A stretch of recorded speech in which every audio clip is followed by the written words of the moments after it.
আসতে মায়েরা দোল পূর্ণিমা বোঝেন তো? জোরে বলে হ্যাঁ না? আচ্ছা আচ্ছা, বলুন তো আবির খেলা কেন হয়? একদিন কৃষ্ণ যশোমতীর কোলে বসছে, আর মাকে বলছে, মা বলে কি, আমিও দেখতে কালো আর রাধা দেখতে সাদা, আমার খুব হিংসা হয়। বলে কেন? আমি দেখতে কালো, রাধা সাদা, তা কেন হবে? দুজনে এক রঙের হব। যশোমতী আদর করে বলল, এক কাজ কর, আজকে দোল পূর্ণিমা, তুই কিছুটা আবির নিয়ে যা, নে রাধারানীর গোটা শরীরে না মাখিয়ে দে, আর তুই মেখে নে, ওই একই রঙে দুজনে এক রঙের হয়ে যাবি, তোর আনন্দ হবে। এই জন্য আবির খেলা হয়েছে। শুনবেন ভালো করে, সুন্দর সুন্দর কথাগুলো। এই জন্য আবির খেলা, কিছু মনে করবেন না। আবির খেলা আমাদের কি হয়েছে বলুন তো? বদমাইশি শুরু হয়েছে। এ ওর চোখে দিতে পারলে ভালো, এ ওর গালে দিতে পারলে ভালো। আবার অনেক মেয়েরা তো, যাদের স্মৃতিতে এখন সিঁদুর পড়ে নাই, তারা আবার আবিরটাকে মাথায় নিয়ে লোককে দেখায়, দেখ আমার, এটা দেখতে পাই, আমি দেখতে পাই না, এটা দেখতে পাই। মানে ওদেরও তো স্বাদ হয় যে এবার সময় হচ্ছে আর কি। আমি দেখেছি অনেক আইবুড়ো মেয়েরা এতটা মানে মেখে নিয়ে কি সুন্দর লোককে দেখি, খুব মজা আর কি, খুব। এইদিকে স্মৃতি সিঁদুর খুব মজা। এইদিকে মায়েরা তো আপনাদেরকে বলবো যে আবিরটা প্রথমে গোবিন্দের চরণে দেবেন, তারপর সকলের কপালে দেবেন। বাড়িতে গুরুদেব যদি বসে থাকে, গোবিন্দের চরণে আবির দিয়ে তার চরণে আবির কোনোদিন দেবেন না। বয়োজ্যেষ্ঠ ব্যক্তিকে দেবেন না। আবির গোবিন্দের চরণে দিয়ে তারপর যদি সবার মাথাতে একটা করে তিলক বা গালে দিতে পারে, সেই আবির দেওয়া শ্রেষ্ঠ। আবির নিয়ে হিংসা নয়, আবির নিয়ে বিবাদ নয়, আবির ছেলে খেলা নয়, আবির হচ্ছে ভক্তির জিনিস। হিন্দু ধর্মটাকে নিয়ে ছেলে খেলা নয়। এইদিকে এইদিকে মায়েরা, হিন্দু ধর্মটাকে ছেলে খেলা হচ্ছে কেন? প্রমাণ এইদিকে। আপনাদের কাটোয়া তো হয় কিনা জানি না, এবছর দুর্গা পুজোয় আমি মেদিনীপুর থেকে গান করে আসছিলাম, একটা বিরাট শহর, নাম করবো না, ক্যামেরা হচ্ছে, ওই শহরে বিরাট দুর্গা পুজো হচ্ছে, প্যান্ডেল হচ্ছে। ছেলেগুলো বলে, দাদা একবার নামি। বলে কেন? দেখে নি প্যান্ডেল কি হচ্ছে। তো প্যান্ডেলে যখন গেলাম, কিছু মনে করবেন, তো রাত্রি 2টো বাজছে। একজন হিন্দু নয়, জাতিতে অন্য লোক, তিনি দেখছেন দুর্গা, আমি দাঁড়িয়ে আছি। উনি আমাকে বলছেন, আপনি প্রদীপবাবু না? বলে হ্যাঁ হ্যাঁ, আপনাকে তো দেখতে পাই। আপনি দেখেন? বলে হ্যাঁ, কেন দেখবো না, আমাদের বাড়ির সবাই আপনাকে চেনে, আমরা আপনাদের জাতির না হলেও কিন্তু আপনাদেরকে চিনি। কিন্তু আপনার কাছে একটা প্রশ্ন, কি দেখছেন? আমাকে বললো, আমি তো দেখছি থিম দেখছি। বলছি কিসের থিম দেখছেন? কি দেখলাম জানেন? হাসবেন না, এটা লজ্জার ব্যাপার, মাথা নিচু করে দেওয়া উচিত। দেখলাম থিম করেছে, বাবা শিব স্কুটি চালাচ্ছে আর দুর্গা তার পেছনে হাত দিয়ে বসে আছে। উনি আমাকে বললেন যে আপনাদের কোন জায়গাতে শিব পুরাণ বা কোনো জায়গাতে কোথাও লেখা আছে যে বাবা শিব স্কুটি চালায় আর দুর্গা তার পেছনে হাত দিয়ে থাকে?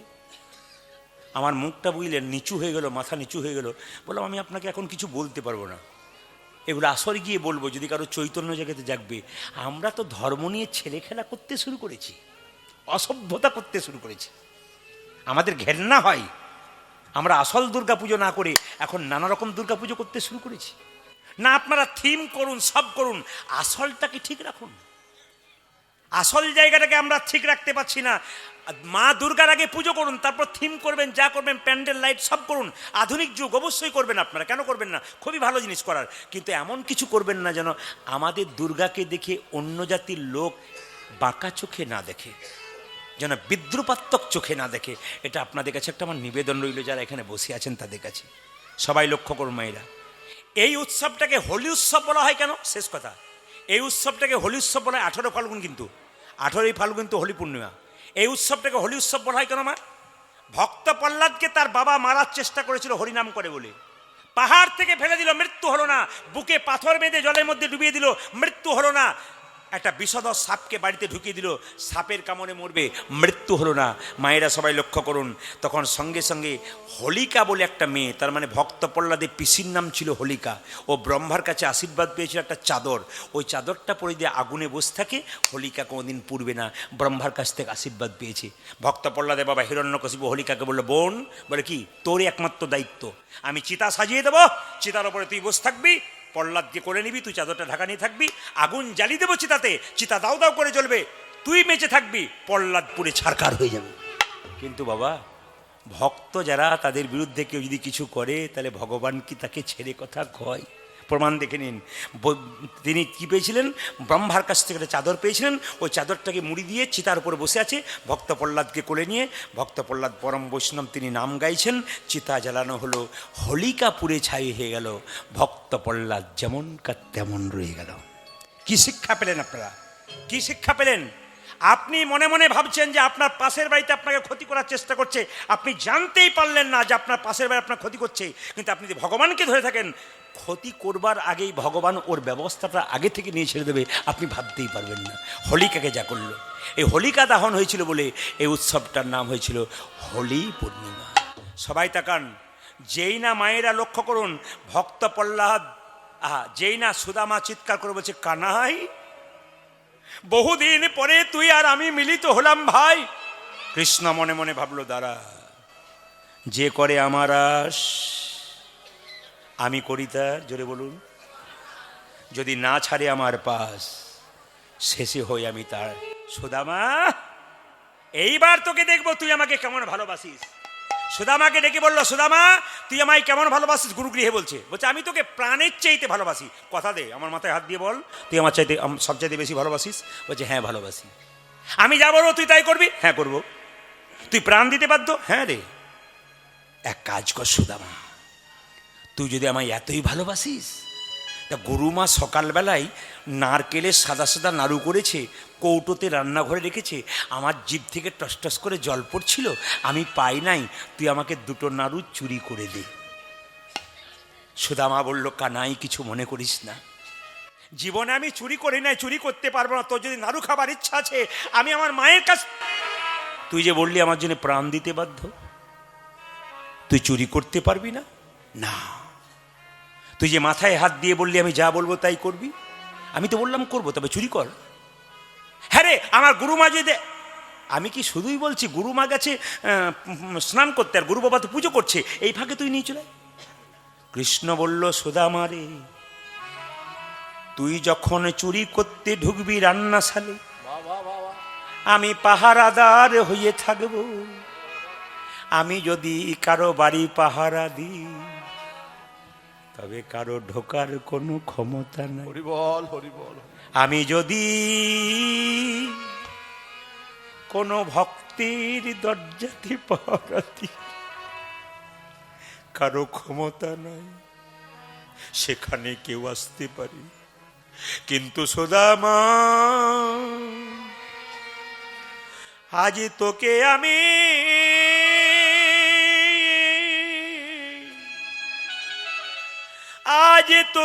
আমি এমন পরীক্ষা করব, তুই যে কেঁদে আকুল হয়ে যাবে। সবাই তাকান। সুদামা বলছে, যাবো? যা। একটা নাড়ু নিয়েছে, কি সুন্দর নাড়ু করেছে, আর একটা না, যাবো না, যা বলছি। তুই যে বলি যাবি, যা নিয়ে আয়। আবার একটা নিয়ে এসছে, আর একটা নিয়ে আয়। যেই না 5 বার এবার 5টা নাড়ু আনতে গেছে, আর যেই না কৃষ্ণ হাতে দিয়েছে, অমনি সঙ্গে সঙ্গে গুরুমা স্নান করে চলে এসেছে। আর সুদামাকে চিৎকার করে কৃষ্ণ বলছে, ও গুরুমা, তাকিয়ে দেখো কে চুরি করছে, দেখো দেখো কে চুরি করছে। আমাকে তুমি চোর বলো,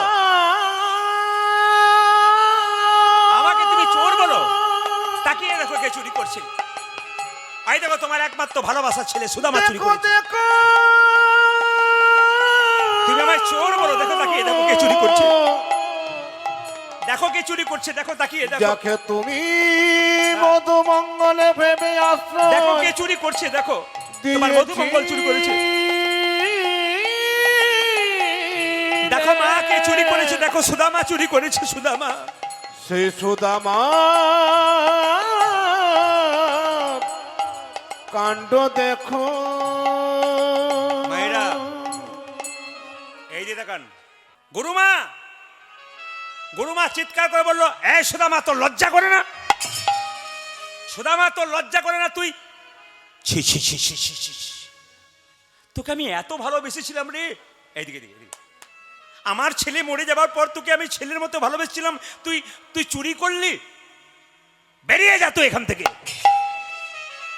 গুরু বাবা ছুটে এসে বলছে, সুদামা আমি জানি রে, আমি জানি তুই চুরি করতে পারিস না বাপ, তুই নিশ্চয় কারো জন্য চুরি করেছিস, বল। আমি তোর গুরু বাবা, আমার পায়ে হাত দিয়ে বল, তুই কার জন্য চুরি করেছিস। মায়েরা দেখান, কৃষ্ণ ইশারা করে বলছে, আমায় দেখিয়ে দে, আমায় দেখিয়ে দে, এই আমায় দেখা, আমায় দেখা। কৃষ্ণ বলছে, আমায় দেখা না, আরে আমায় দেখা, আমাকে দেখিয়ে দে, ওতেই তো হয়ে যাবে। সুদামা কিন্তু বলছে, কানাই আমি তোকে দেখাবো কেন, আমি তোকে দেখাতে পারবো না। বলে কেন? তুই যে আমার প্রাণের বন্ধু, আমি তোর বদনাম করতে পারবো না। সবাই তাকান, আমার দিকে তাকান, কেউ কানে ফুসফুস করবেন না, সবাই তাকাবেন। নারী যদি নারীর মতো হয়, পুরুষ ওপরে ওঠে, নারী যদি আনারী হয়, পুরুষ নিচে নেমে যায়। আপনার নবদ্বীপ মায়াপুর সবাই জানেন, আপনাদের কাছে, আমাদের কিন্তু দূরে। ইস্কন মন্দিরে যিনি প্রতিষ্ঠাতা শিল প্রভুপাদ, যার নাম ছিল অভয়চরণ দাস, না কি বলছেন, সবাই শুনবেন। তিনি ছিলেন কৃষ্ণ ভক্ত, তার স্বামী কিন্তু দেখুন, একজন স্ত্রী হলো একজন স্বামীর মানসিক রোগের ডাক্তার। স্বামী যদি উল্টো পথে যায়, স্ত্রী যদি ঠিকমতো হয়, স্বামীকে কিন্তু সোজা পথে আনতে পারে। সারাদিন পরিশ্রম করে স্বামী যখন বাড়ি ফেরে, স্ত্রী তার সেবার দ্বারা স্বামীকে সন্তুষ্ট করতে পারে। ইনি মানসিক রোগের ডাক্তার। এরকম স্ত্রী হতে হবে। দেখুন, ভালো মিস্ত্রি আর ভালো স্ত্রী দুটোই দরকার। একটা বাড়িতে থাকতে গেলে ভালো স্ত্রী আর ভালো মিস্ত্রি দুটো দরকার। ভালো স্ত্রী ঘর সাজায়, আর ভালো মিস্ত্রি ভালো ঘর বানায়। যদি ভালো মিস্ত্রি না হয়, ঘর ভালো হবে না। আর ভালো স্ত্রী যদি না হয়, ঘর ভালো হবে না। ঘর ভালো বানিয়েছে বড় ভালো মিস্ত্রিতে, ভালো স্ত্রী হয় নাই, ও ঘর তো আগুন মনে হবে। ভালো স্ত্রী হবে আর ভালো মিস্ত্রি হবে, সংসার ভালো। খুব সুন্দর, এগুলো সব মহাজনদের কথা। এগুলো আমরা টিপ্পণীগুলো তুলে তুলে তুলে তুলে আমরা নিয়ে আসি। এই যে আমি গাড়িতে যাই, এদেরকে জিজ্ঞেস করুন, এরা হয়তো কোনো সময় ঘুমালো, আমার চোখ কোনো সময় লেগে যায়, কিন্তু আমার দেখবেন খাতাপত্র বই সব রেডি করা আছে। আমি গাড়িতে যেতে খালি অনুধাবন করি, কি করা যায়, কি দেওয়া যায়, কি দেওয়া যায়, কি নতুন কিছু দেওয়া যায়, খুঁজে বেড়াই। দেখুন, আমাদের স্বামী বিবেকানন্দ একটা কথা বলেছেন। কি বলেছেন মায়েরা? স্বামী বিবেকানন্দ বলেছেন যে a lamp does not burn without oil. যদিও কথাটা ইংরেজি, আমি বাংলা করে দেবো। A lamp does not burn without oil, so a man can not live without God. একটা ল্যাম্প যেমন তেল ছাড়া জ্বলতে পারে না, একজন মানুষ ভগবান ছাড়া বাঁচতে পারে না। আচার্য বিনোভাবে বলেছেন, where there is faith there is love. যেখানে বিশ্বাস সেখানে ভালোবাসা, বিশ্বাস যেখানে নাই সেখানে ভালোবাসা নাই। Where there is faith there is কি লাভ। যেখানে বিশ্বাস সেখানে ভালোবাসা। বিশ্বাস না থাকলে, আপনি যদি মনে করেন এই পাথরটাই ভগবান, বিশ্বাস থাকলে ভালোবাসা জন্মাবে। আর where there is love there is peace. যেখানে ভালোবাসা সেখানে শান্তি। আর হোয়ার দেয়ার ইজ শান্তি, where there is peace there is God. যেখানে শান্তি সেখানে ভগবান, দ্যাট উইল বি টেম্পল। সেটাই ভগবানের মন্দির। শান্তি কাউকে খুঁজে দেয় না, বলে না আমার শান্তি নেই, ওরা আমাকে অশান্তি করছে। শান্তি নিজের কাছে, আপনি নিজে শান্তি খুঁজে নেবেন, কারো কাছ থেকে অশান্তি কেড়ে নেবেন না। শান্তি আপনার কাছে। কোথায় শান্তি, কোথায় আছে? ভগবান বলল, এদিক ওদিক খুঁজে বেড়ালে শান্তি পাবে না, টাকা পয়সা গাড়ি বাড়িতে শান্তি পাবে না। শান্তি আছে আমার চরণ তলে। যে আমার চরণটাকে ধরতে পারবে, সে তো সারা জীবন শান্তিতে পরিপূর্ণ হয়ে থাকতে পারবে। গোবিন্দের চরণটাকে ধরুন, দেখবেন শান্তি আপনার আপনি চলে আসবে বাবা। হরে কৃষ্ণ। এদিকে তাকাবেন যে যেখানে বসে আছেন। এই শিল প্রভুপাদের কথা যখন বললাম, শিল প্রভুপাদ কিছু মনে করবেন না, তিনি ছিলেন কৃষ্ণ ভক্ত। তার স্ত্রী কিন্তু একটু বাঁকা ছিল। কেন? এদিকে শিল প্রভুপাদ একতলার নিচে প্রচুর ভক্তকে কৃষ্ণ কথা শোনাতেন, আর তার স্ত্রী একতলার উপরে পায়ের ওপর পা দিয়ে পেপার করতেন আর চা খেতেন। একদিন একটা শ্রীমদ্ ভাগবত গীতা টেবিলে নামানো ছিল, আর ওনার স্ত্রী ওই গীতাটাকে বিক্রি করে দিয়েছে। স্বামী ছুটে গেল, অভয়চরণ দাস, শিল প্রভুপাদ, কী ব্যাপার, তুমি চা খাচ্ছ, পেপার পড়ছো, আমার টেবিলে যে শ্রীমদ্ ভাগবত গীতা ছিল ওটা তুমি কী করেছো? বলে বিক্রি করে দিলাম। ফেরিওয়ালাকে বিক্রি করে দিয়েছি। কী করেছো? চা কিনে নিয়েছি, চা পাতা, আমি চা খাচ্ছি। সেদিন শিল প্রভুপাদ বলেছিল, তুমি কাকে চাও, টি আর মি? টি আর মি। তুমি চা চাও না আমাকে চাও? তখন সঙ্গে সঙ্গে তার স্ত্রী বলেছিল, টি নট ইউ, আমি চা চাই, আমি তোমাকে চাই না। সেদিন থেকে শিল প্রভুপাদ তাকে ত্যাগ করেছিলেন। তাই নারী যদি নারীর মতো হয়, পুরুষ ওপর উঠে, নারী আনারী হলে পুরুষ নিচে নেমে যায়। স্ত্রীকে ত্যাগ করা যায় যদি স্ত্রী স্ত্রীর মতো না হয়, আর স্ত্রীকে অনেক কাছে রাখা যায় যদি স্ত্রী স্ত্রীর মতো হয়। রামকৃষ্ণ সারদার মার মতো হতে হবে মা। সংসার ছেলে খেলার জিনিস নয়, সংসার বড় পবিত্র বন্ধনের জিনিস। সংসারে মাঝে মাঝে একটু এদিক ওদিক হতে পারে, কিন্তু প্রেম বন্ধন ভাঙবেন না। গোলাপ ফুল ভালোবাসার প্রতীক, খুব ভালো লাগে গোলাপ ফুলকে, কাঁটা আছে। স্বামী স্ত্রীর সংসারে কাঁটা আছে, কিন্তু প্রেমটা যেন গোলাপ ফুলের মতো রঙিন হয়ে থাকে, জীবন সুন্দর হয়ে থাকে। আর এই রঙিন করতে গেলে গোবিন্দ চরণে নিজেকে মতি দিতে হবে। সুদামার স্ত্রী এত গরিব, মায়েরা একটা কাপড় পরে থাকে, একটা পরতে পারে না, আর আবার কি খেলা খেলিবে তুমি, বারবার বারবার বার। সুদামার স্ত্রী কি করছে দেখুন, সুদামার স্ত্রী বারবার গোবিন্দের চরণে কাঁদছে ধরে। আর সুদামা কি করছে না, সুদামা প্রত্যেক দিন কতগুলো ছেলে পড়ায়, কেউ পয়সা দেয়, কেউ দেয় না। আর তার স্ত্রী কেঁদে কেঁদে বলে, সঙ্গে সঙ্গে বলছে, কৃষ্ণ। দারোয়ান বলে উঠল, কে তুমি? আমার নাম সুদামা। এখানকার কৃষ্ণ রাজা, তুমি তার নাম ধরে রাখছো? হ্যাঁ, আমার বন্ধু। তুমি তো ভিখারি, তুমি তো নাম ধরে রাখছো। বলছে, ভিখারি আমি হতে পারি, কিন্তু তোমাদের রাজা আমার বন্ধু। শুধু গিয়ে বলো যে সুদামা এসেছে। দারোয়ান গিয়ে বলো, রাজামশাই আপনার এক বন্ধু এসেছে। বন্ধু? হ্যাঁ। কৃষ্ণ কৃষ্ণ কৃষ্ণ কৃষ্ণ একবারে সিংহাসন থেকে উঠিয়ে বললো, আমার বন্ধু এসেছে, কি নাম তার? সুদামা। তাকান তাকান, কেমন বন্ধুত্ব দেখুন। কৃষ্ণ সঙ্গে সঙ্গে সিংহাসন ছেড়ে দিয়ে একবার সুদামাকে টেনে নিয়ে এসে সিংহাসনে বসিয়ে দিল।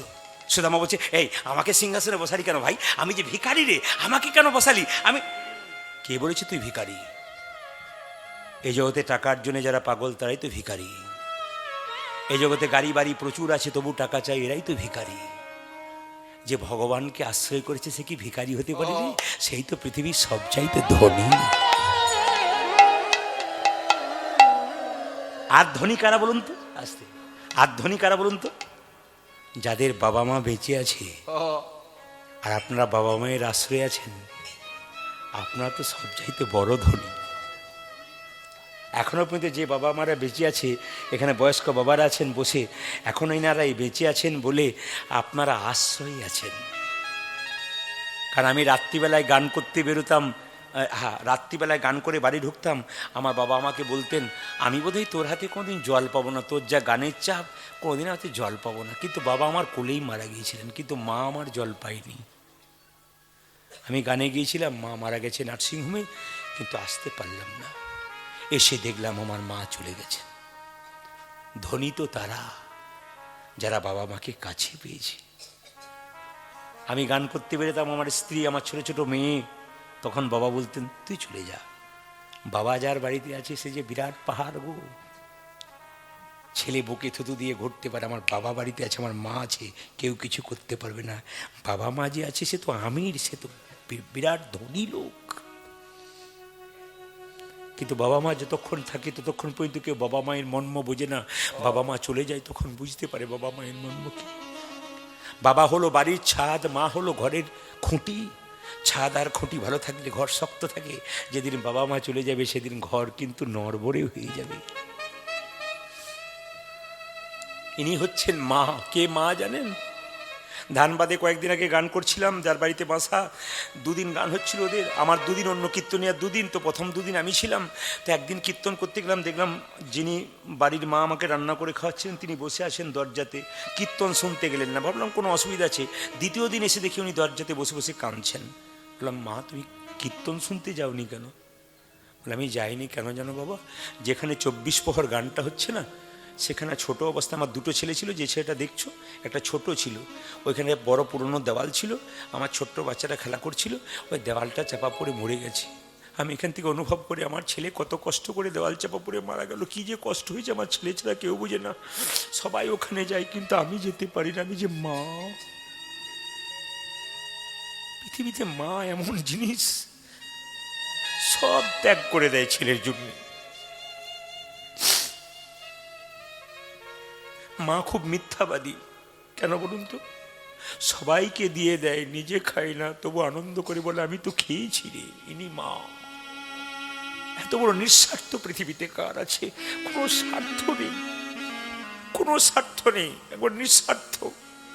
শুধু পৃথিবীকে দিয়ে গেল, সন্তানকে দিয়ে গেল, কিন্তু কোনোদিন বিনিময়ে কিছু চাইল না। ইনি হচ্ছেন মা। আপনাদের হরিবাসরে বারবার বলে গেলাম, যদি বাড়িতে বাবা মা বেঁচে আছে ওনাদেরকে সম্মান দিন। কৃষ্ণ নিজের মুখে বলেছে, বাবা মাকে যে সম্মান দিতে পারে সেই তো আসল। বাবা মাকে কাঁদাবি আর আমার জন্য হাত তুলবি, তোর কোনো লাভ নাই। দুর্গা পূজার সময় অষ্টমীতে মা দুর্গাকে পুষ্পাঞ্জলি দিচ্ছে আর নিজের বাবা মা জামা কাপড় পাচ্ছে না, খেতে পাচ্ছে না। মা দুর্গা যেন বলতে চাইছে, মাটির প্রতিমা পুজিস রে তুই, ঘরের জীবন্ত বাবা মাকে আগে পুজো কর। তুমি যদি তোমার ছেলেকে, তুমি যদি তোমার বাবা মাকে ভালোবাসতে পারো, তুমি আশা রাখতে পারো তোমার ছেলে তোমার বাবা মাকে ভালোবাসবে। আর তুমি যদি বাবা মাকে ভালোবাসতে না পারো, 100% রাখতে পারো তোমাকেও তোমার ছেলে কোনোদিন ভালোবাসবে না। একজন মা একজন মেয়েকে শিখিয়ে দেয়, তুমি যদি তোমার শাশুড়িকে ভালোবাসতে পারো, তোমার মেয়েকে জ্ঞান দিতে পারবে, পরের বাড়িতে গিয়ে তুমিও শাশুড়িকে ভালোবাসতে পারো। তুমি যদি তোমার শাশুড়িকে ভালোবাসতে না পারো, তুমি তোমার মেয়েকে জ্ঞান দিতে পারবে না যে পরের বাড়িতে তাদেরকে ভালোবাসতে পারবে। কারণ তুমি তো জ্ঞান পাপী, তোমার জ্ঞানের কথা কে শুনবে? ইনি হচ্ছেন মা। মায়ের মতো আপন কেউ হয় না।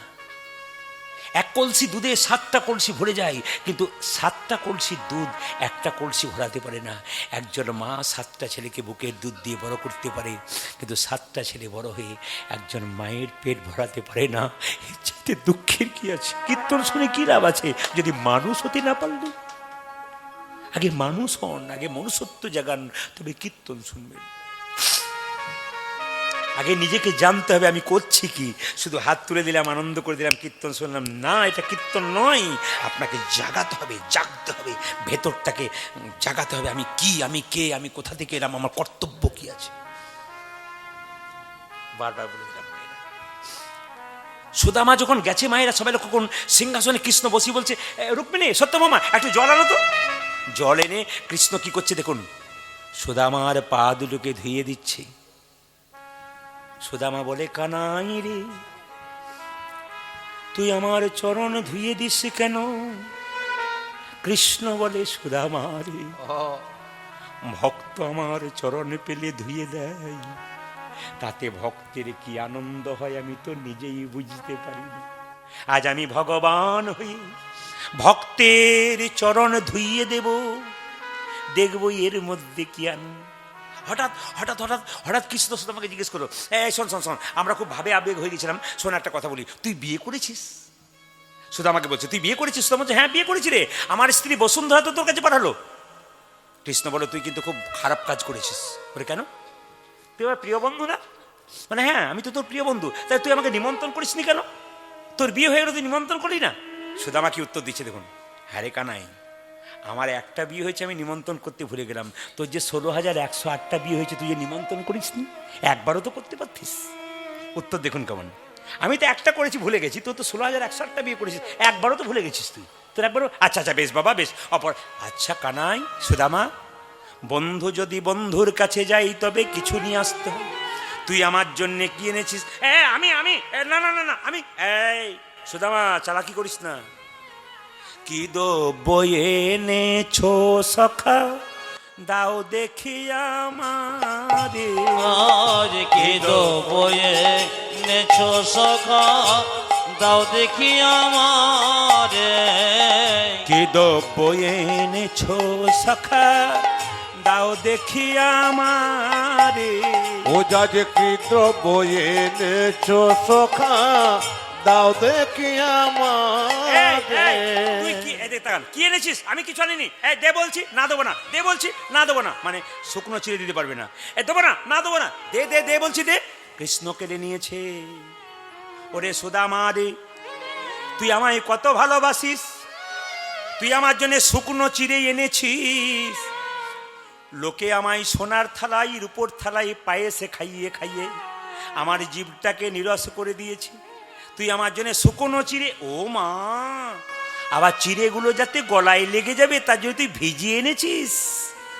সুদামা বলে, কানাই রে, আমি আনবার কালে তোর জন্যে শুকনো চিড়ে আনছিলাম, আরে মনে মনে ভাবছিলাম, কানাই রে, কতজন তোকে সোনার থালাই, রূপোর থালাই কত পায়েস দেয়, আমি শুকনো চিড়ে তোকে কেমন করে তুলে দেব।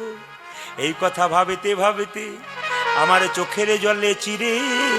বলি, আজকে লীলার নাম আসতে একজন আমাকে জিজ্ঞেস করছিলেন, দাদা আজকে কি পালা হবে? এইদিকে এদিকে, কি পালা হবে? আমি বললাম, পালা তো আমি জানি না। তাহলে আপনি কি জানেন? বললাম, লীলা। কীর্তনের কিন্তু পালা হয় না, কীর্তনের লীলা হয়। যদি কোনো লোক জিজ্ঞেস করে যে পালা, তাহলে বুঝবেন ওনার অভিজ্ঞতা কম আছে। কীর্তনে পালা হয় না, কীর্তনে লীলা হয়। পালা দেখবেন মায়েরা, নাটকের পালা হয়, যাত্রার পালা হয়, কিন্তু কীর্তনের পালা হয় না। আমাদের জীবনে দুটো পালা আছে, একটি আসার পালা আর একটা, জোরে বলুন। হ্যাঁ, এবার ঠান্ডা মাথায় উত্তর দিন, যারা কীর্তন শুনতে এসছেন, কোন পালা শেষ হয়েছে, আষাঢ়টা না যাওয়ারটা? জোরে বলুন, কোনটা শেষ হয়েছে? আষাঢ়টা। আষাঢ়টা? হয়তো একজন বলছে যাওয়ারটা। যাওয়ারটা দেখছি,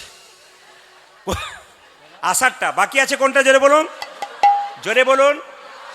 এতই যদি বুঝছেন যাওয়ারটা বাকি আছে, সাদা চুলে গোদরেজ নিচ্ছেন কেন? দেখবেন যখনই আমাদের দরজা দিয়ে মৃতদেহ নিয়ে যায়, বলো হরি, বলো হরি, আপনারা প্রণাম করেন না? জোরে বলুন। হ্যাঁ না না করেন না? প্রণাম করে আর কীভাবে বলুন তো, ও বোধ হয়ে গেল, আমি বোধহয় যাবই না, একবার পাক্কা কথা। কিন্তু যিনি হেলতে দুলতে যান তিনি শিখিয়ে দেন, আমাকে দেখে শিখে নাও, আমি যেমন হেলতে দুলতে চললাম, সংসারে যতই লাফালাফি করো, মাতামাতি করো, হিংসা করো, বিবাদ করো, আর নিজেকে অহংকারী মনে করো, আমার মতো দুলতে দুলতে তোমাকেও একদিন নিতাই গৌর হরি বল বলে চলে যেতে। আজকে লীলাটির নাম হচ্ছে ভগবানকে কে কিভাবে ভালোবাসতে পারে। শুনবেন ভালো করে। কেউ ভগবানকে সন্তান রূপে ভালোবাসতে পারে, কেউ ভগবানকে বন্ধুরূপে ভালোবাসতে পারে, কেউ ভগবানকে আবার মায়েরা, কেউ ভগবানকে আবার পতিরূপে ভালোবাসতে পারে। একজন বন্ধুরূপে ভগবানকে ভালোবেসেছিল, তার নাম হচ্ছে সুদামা ঠাকুর। লীলাটির নাম কি? কৃষ্ণ সুদামা। বন্ধুত্ব কোন জায়গায় পৌঁছে একটু দেখুন, এই দিয়ে দেখাবেন। আমি একটু ছোট্ট করে বর্ণনা করে দিই। বৃন্দাবনে কৃষ্ণ সুদামা ছিল প্রিয় বন্ধু। 24 জন বন্ধু ছিল কৃষ্ণ এবং বলরাম বাদ দিয়ে, তার মধ্যে সুদামা ছিল সবচাইতে প্রিয় বন্ধু। কেউ কারো প্রিয় হতে গেলে কিছু ভালো কাজ করতে হয় মা। এইদিকে বন্ধু কাকে বলে? আসতে, বন্ধু কাকে বলে? সুখের দিনে রইবে আর দুঃখের দিনে রইবে না, একে বন্ধু বলা, জোরে বলুন, যাবে না। সুখের দিনে রইল আর দুঃখের দিনে রইল না, একে বন্ধু বলা যাবে না। কিন্তু সংসারে দেখবেন সুখের দিনে সবাই থাকে আর দুঃখের দিনে কিন্তু সবাই পেছনে থাকে। জোরে বলুন, সুখের দিনে সবাই আগে থাকে আর দুঃখের দিনে পেছনে থাকে। প্রমাণ কি? আপনাদের বিষ্ণুপুরে কোনো ছেলে বিয়ে করতে যাচ্ছে, আচ্ছা বলুন তো, বরযাত্রী আগে যায় না বর আগে যায়? বরযাত্রী আগে যায়। কেন? আনন্দ করবে, খাবে দাবে, মস্ত করবে, চলে আসবে, এটা হচ্ছে আনন্দ। কিন্তু যেদিন আপনি মারা যাবেন, আপনার আত্মীয় স্বজন দেখবেন আপনার পেছন পেছন যাবে আর আপনি কিন্তু আগে আগে চলে যাবেন। তাহলে বন্ধুত্ব শুধু বিপদের দিনে থাকবে, শুধু সুখের দিনে থাকবে তা নয়, বিপদ দিনেও থাকতে হবে। ভগবান শ্রীকৃষ্ণ বৃন্দাবনে কি ছিলেন মা? সুদামার সবচাইতে প্রিয় ভক্ত ছিলেন। এই সুদামার কথা যখন এলো তখন আপনাদের বারবার বলবো, যে যেখানে বসে আছেন, সুদামা কোথায় জন্ম নিলেন? বৃন্দাবনে জন্ম নিলেন। জন্ম হোক যথা তথা, কর্ম যেন ভালো হয়। আমার টোনটা বাড়ান চারিদিকে, রিভাবটা টাচ। জয় নিতাই। জন্ম হবে যথা তথা, কিন্তু কর্ম হবে ভালো। এইদিকে দিকে মায়েরা। তাহলে সুদামার বাবার নাম কি বললাম? জোরে বলবেন, মটুক ব্রাহ্মণ। আর জোরে বলুন, কি নাম বললাম মায়েরা? কি ব্রাহ্মণ? জোরে বলুন, মটুক ব্রাহ্মণ। আর মায়ের নাম কি বললাম? রচনা দেবী। ও মায়েরা, সিনেমার রচনা নয় কিন্তু, রচনা দেবী বলেছি, রয়কার চ দন্তনাকার, রচনা দেবী। আস্তে আস্তে আস্তে আস্তে এইদিকে। তাহলে মায়ের নাম কি? রচনা দেবী। আচ্ছা দেখুন, জন্মস্থানটা দেখুন বৃন্দাবনে। শুধু তাই নয়, বলছে শুভ কার্তিক মাস। সবাই শুনবেন, 12টা মাসের মধ্যে 3টে মাস দেখবেন খুব গুরুত্বপূর্ণ। এইদিকে এইদিকে, 12টা মাসের মধ্যে 3টে মাস খুব গুরুত্বপূর্ণ। একটি কার্তিক মাস, একটি বৈশাখ মাস, একটি মাঘ মাস। হিন্দু জাতির ঘরে জন্ম নিয়েছেন আর হিন্দু ধর্ম সম্পর্কে কিছু জানবেন না, এটা সবচাইতে বোকামির পরিচয়। প্রমাণ কি? কিছু মনে করবেন না। আমার এলাকায় কালী পুজো হচ্ছে, একজন মাস্টার মশাই তার 6 বছরের ছেলেকে নিয়ে কালী দেখতে গেছে। এইদিকে মায়েরা, তো ছেলেটা জিজ্ঞেস করছে, বাবা ওই জীবটাকে বের করে দাঁড়িয়ে আছে, ওর নাম কি? মানে বাচ্চাদের প্রশ্ন জেগে যায়। বাবা বলছে, ওটা হচ্ছে মা কালী। বাবা ওই পায়ের তলায় পড়ে আছে, ওকে? বাবা বলছে, ওটা হচ্ছে বাবা শিব। সঙ্গে সঙ্গে বলছে, আচ্ছা বাবা, কালীটা বাবা শিবের বুকে পা দিল কেন? অত জানবার দরকার নেই, চ বাড়ি চ। তার মানে কি বলুন তো, বাবাও জানে না আর ছেলেও জানলো না। সবচাইতে লজ্জার ব্যাপার, শুনলে চমকে যাবেন, আমি পশ্চিমবাংলাতে গান করি, শুধু তাই নয়, পশ্চিমবাংলার প্রতিটি জেলায় যাই এবং রাজ্যের বাইরে আমি প্রচুর গান করি। পশ্চিমবাংলার বাইরে যত রাজ্য আছে, প্রায় রাজ্যে আমার ঘোরা আছে, আমি প্রচুর গান করি। দেশ বিদেশেও যাব আগামীতে, খুব চাপ আছে। কিন্তু একটা কথা আপনাদের বলতে চাই মায়েরা, সনাতন ধর্ম সম্পর্কে কিছু জানুন। বাবাদেরকে বলবো, একবার অজ্ঞান থাকবেন না। একটা অন্য ধর্মের মানুষ আমাকে প্রশ্ন করেছিল, শিবলিঙ্গ পুজো, হ্যাঁ এসব কি জন্য করেন আপনারা? শিবলিঙ্গ আবার পুজো হয় নাকি? আমি জানি বলে ওকে চুপ করিয়ে দিলাম। কিন্তু যদি আপনাকে জিজ্ঞেস করে, আপনি বোকা সেজে বাড়ি আসবেন, মাথাটা নিচু করে উত্তর দিতে পারবেন না। এই জন্য বারবার আপনাদেরকে বলবো, কীর্তন শুনতে আসবেন, কিছু জানবেন। 12টা মাসের মধ্যে মাঘ মাস কেন গুরুত্বপূর্ণ মা? স্নানের জন্যে। আর বৈশাখ মাস গুরুত্বপূর্ণ কেন? অন্যান্য মাসে ভিখারি যদি আপনার দরজায় যায়, আপনি ভিক্ষা দিতে পারেন, যদি জল টল নাও দিতে পারেন অসুবিধা নেই। কিন্তু বৈশাখ মাসে কোনো যদি ভিখারি, বৈষ্ণব বা ব্রাহ্মণ দরজায় যায় বা অতিথি যায়, অন্তত এক গ্লাস জল খাইয়ে ছাড়বেন। আপনাদের বলে যায়, যারা দেখবেন খুব মারোয়ারি জাতি আছে, বড় বড় ব্যবসা করেন, ওনারা বৈশাখ মাসে দেখবেন সব কাজ ছেড়ে দিয়ে দরজাতে শরবত নিয়ে দাঁড়িয়ে থাকে, পথিককে শরবত দেয়। ওরা বুঝে নিয়েছে বৈশাখ মাসের গুরুত্ব কি। আর আমাদের সবচাইতে দুঃখের ব্যাপার কি জানেন? আমাদের বিভিন্ন রকমের ভাগ আছে। অন্য ধর্মের ঈশ্বর এক, আর আমাদের অনেকগুলো ঈশ্বর থাক, সেটা ভালো কথা, কিন্তু আমাদের ভাগ অনেক। এ ওই লাইনের, ও আর এক লাইনে, ও বলছে আমার ধর্ম বড় আমাদের মধ্যে, ও বলছে আমার গুরু ভগবান, ও বলছে আমার গুরু ভগবান, এই নিয়ে লড়াই চলছে। এই জন্য আমরা ভেঙে যাচ্ছি, আমরা গোটা থাকতে পারছি না। এক চাষির 3টে ছেলে সবসময় ঝগড়া করতো। চাষি বলল, ঝগড়া করিস না, ভেঙে পড়বি, অন্যরা তোদের পেয়ে বসবে। বলে কীরকম? এক বান্ডিল কঞ্চি দিয়ে বড় ছেলেকে বলল, এই বান্ডিলটা ভাঙতো, ভাঙতে পারলো না। এই মেজো তুই ভাঙতো, ভাঙতে পারলো না। এই ছোট তুই ভাঙতো, ভাঙতে পারলো না। কিন্তু যেই না একটা একটা করে কাঠি বের করে দিয়েছে, ফটাফট ভেঙে দিয়েছে।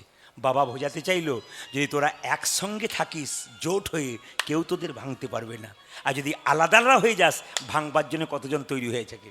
আমি আপনাদের হিন্দু সনাতন ধর্মের মানুষকে বলবো যে আপনারা যে সবাই ভাগ ভাগ হয়ে থাকেন, তাহলে অন্যরা ভাগ করার জন্য তৈরি হয়ে থাকবে। আর যদি একসঙ্গে থাকতে পারেন, জীবন নিতাই গৌর হরিবোল বলে সুন্দর হয়ে যাবে। বারবার নিবেদন রইল, শুধু কীর্তন শোনা নয়, কীর্তনের তত্ত্ব শুনবেন, ব্যাখ্যা শুনবেন, আপনি পদাবলী শুনবেন, আপনি বড় গান শুনবেন। সব জায়গায় সব কিছু করা যায় না, জায়গা অনুযায়ী করতে হয়।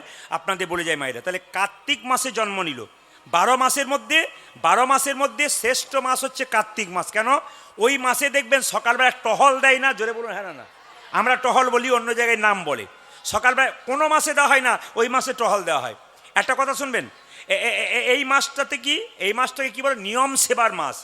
আমাকে একজন বলছে, প্রদীপবাবু বৃন্দাবনে কার্তিক মাসে গেছেন? বলে যাই নাই, আগের মাসে গিয়েছিলাম। আপনার বৃন্দাবনে কার্তিক মাসে যাবেন, দেখবেন প্রচুর বড় বড় ভক্ত, যারা কম্বল, টাকা পয়সা প্রচুর দান করে। দেখলে বুঝতে পারবেন না কীরকম ব্যাপার।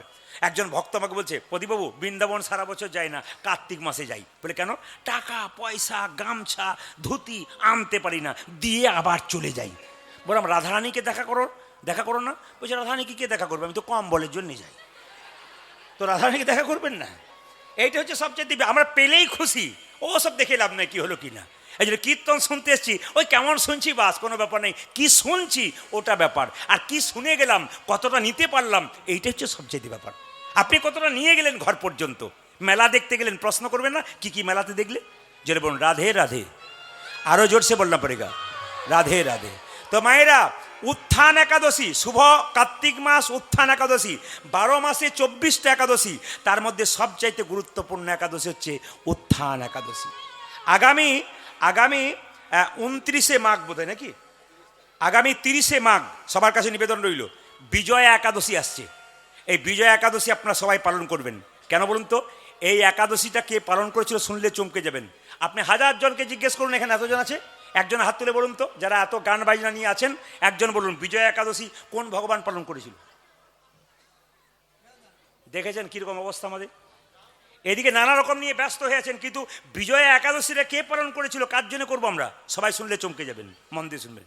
এই বিজয়া একাদশী কে পালন করেছিলেন? যখন সীতা দেবীকে রামচন্দ্র হারালেন, তখন বগদালব্য ঋষি বললেন, রামচন্দ্র তুমি তোমার সীতাকে উদ্ধার করতে পারো, তুমি বিজয় লাভ করতে পারো, লঙ্কা বিজয় করতে পারো, যদি তুমি বিজয়া একাদশী করতে পারো। তাহলে স্বয়ং ভগবান রামচন্দ্র বিজয়া একাদশী করেছিল। ভগবান কখনো একাদশী করে, এটা লীলা শিক্ষা জীবকে, যে স্বয়ং ভগবান যদি একাদশী করে, আমরা কেন করতে পারবো না? তাই উত্থান একাদশীর দিনে জন্ম হলো মায়েরা। পদকর্তা বলেন, দেখো যিনি জন্ম নিলেন তিনি কে? পূর্বজন্মে কে ছিল? যিনি সুদামা। শুনতে হবে আপনাদের, ত্রেতা যুগের ভরত হলো সুদামা। খুব সংক্ষেপে শুনে নেবেন। আপনারা বলুন তো, রামচন্দ্র কত বছরের জন্য বনবাসে গিয়েছিল? আপনি কি পাঁপড় ভাজা কিনতে এসেছিলেন নাকি? আচ্ছা বেশ বেশ, যান ঘরে খান, পাঁপড় ভাজা খান, কাজে দেবে। এইদিকে মায়েরা সবাই রকম, তেতার ভরতে সে জন্ম নিল, তাই তো? আচ্ছা রামচন্দ্র কত বছরের জন্য বনবাসে গেছিল? জোরে বলুন, একটু জোরে বলুন। 14 বছর। আচ্ছা এইদিকে দেখাবেন, একদিন রাজা দশরথ যুদ্ধ থেকে ফিরে এসেছিল। কেন সুদামা ভরত হলো? দেখুন ভরত কেন সুদামা হলো।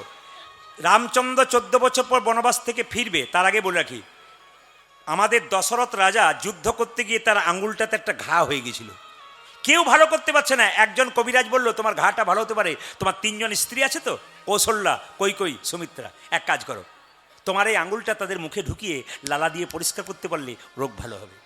মায়েরা কিছু মনে করবেন না, স্বামীর যদি আঙুলে ঘা হয় আপনারা কে কে আঙুলটাকে মুখে ঢুকিয়ে পরিষ্কার করতে পারবেন? হাত তুলুন। ভালোবাসা দেখে নিন, ভালোবাসা দেখে নিন, খুব তো ভালোবাসেন। আর সোনার কানের দেন, দেখুন ভালোবাসা কোন জায়গায় দিয়েছে, দেখে নিন কেউ হাত তুলছে। যাকে আপনি বেশি ভালোবাসেন সে আপনার সঙ্গে প্রথম বেইমানি করবে।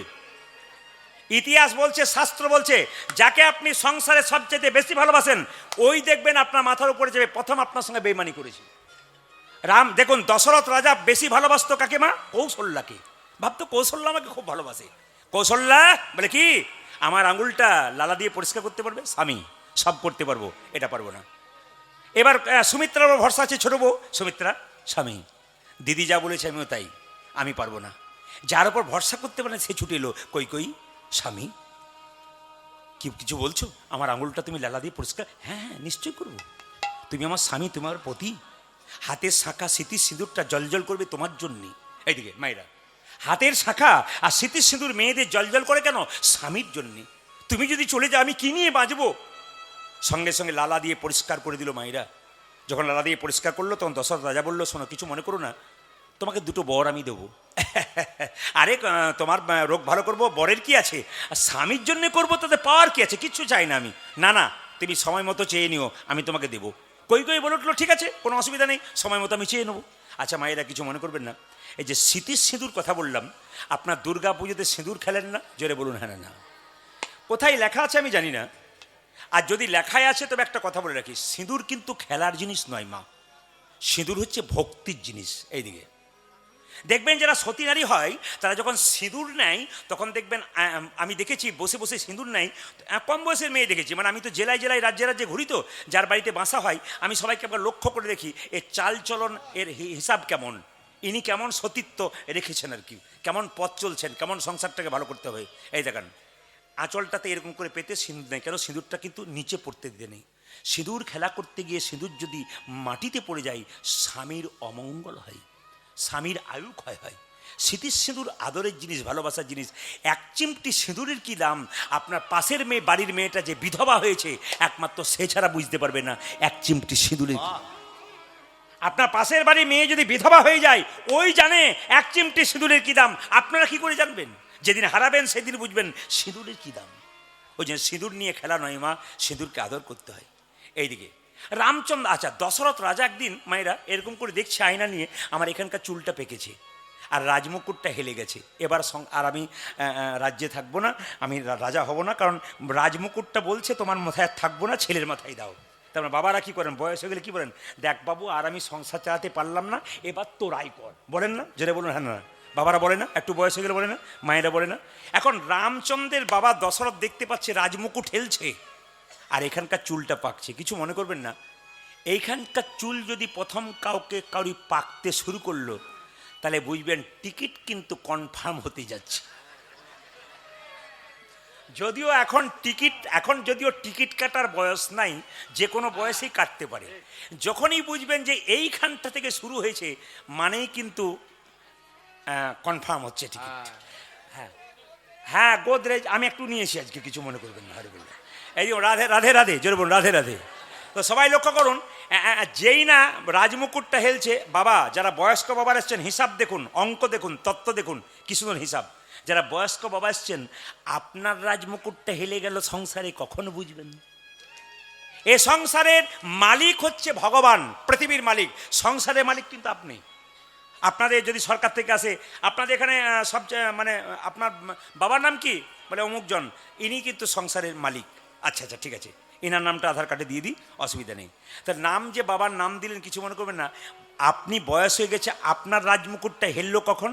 ও মায়েরা বাবারা শুনে নিন, বয়স হবার পর আপনি রৌদ্রে ঘেমে পরিশ্রম করে যখন বাড়ি আসবেন, বৌমাকে 1 গ্লাস জল চাইবেন, 1 ঘন্টা পর যখন 1 গ্লাস জল আসবে তখন বুঝবেন আপনারও রাজমুকুট হেলতে শুরু করেছে।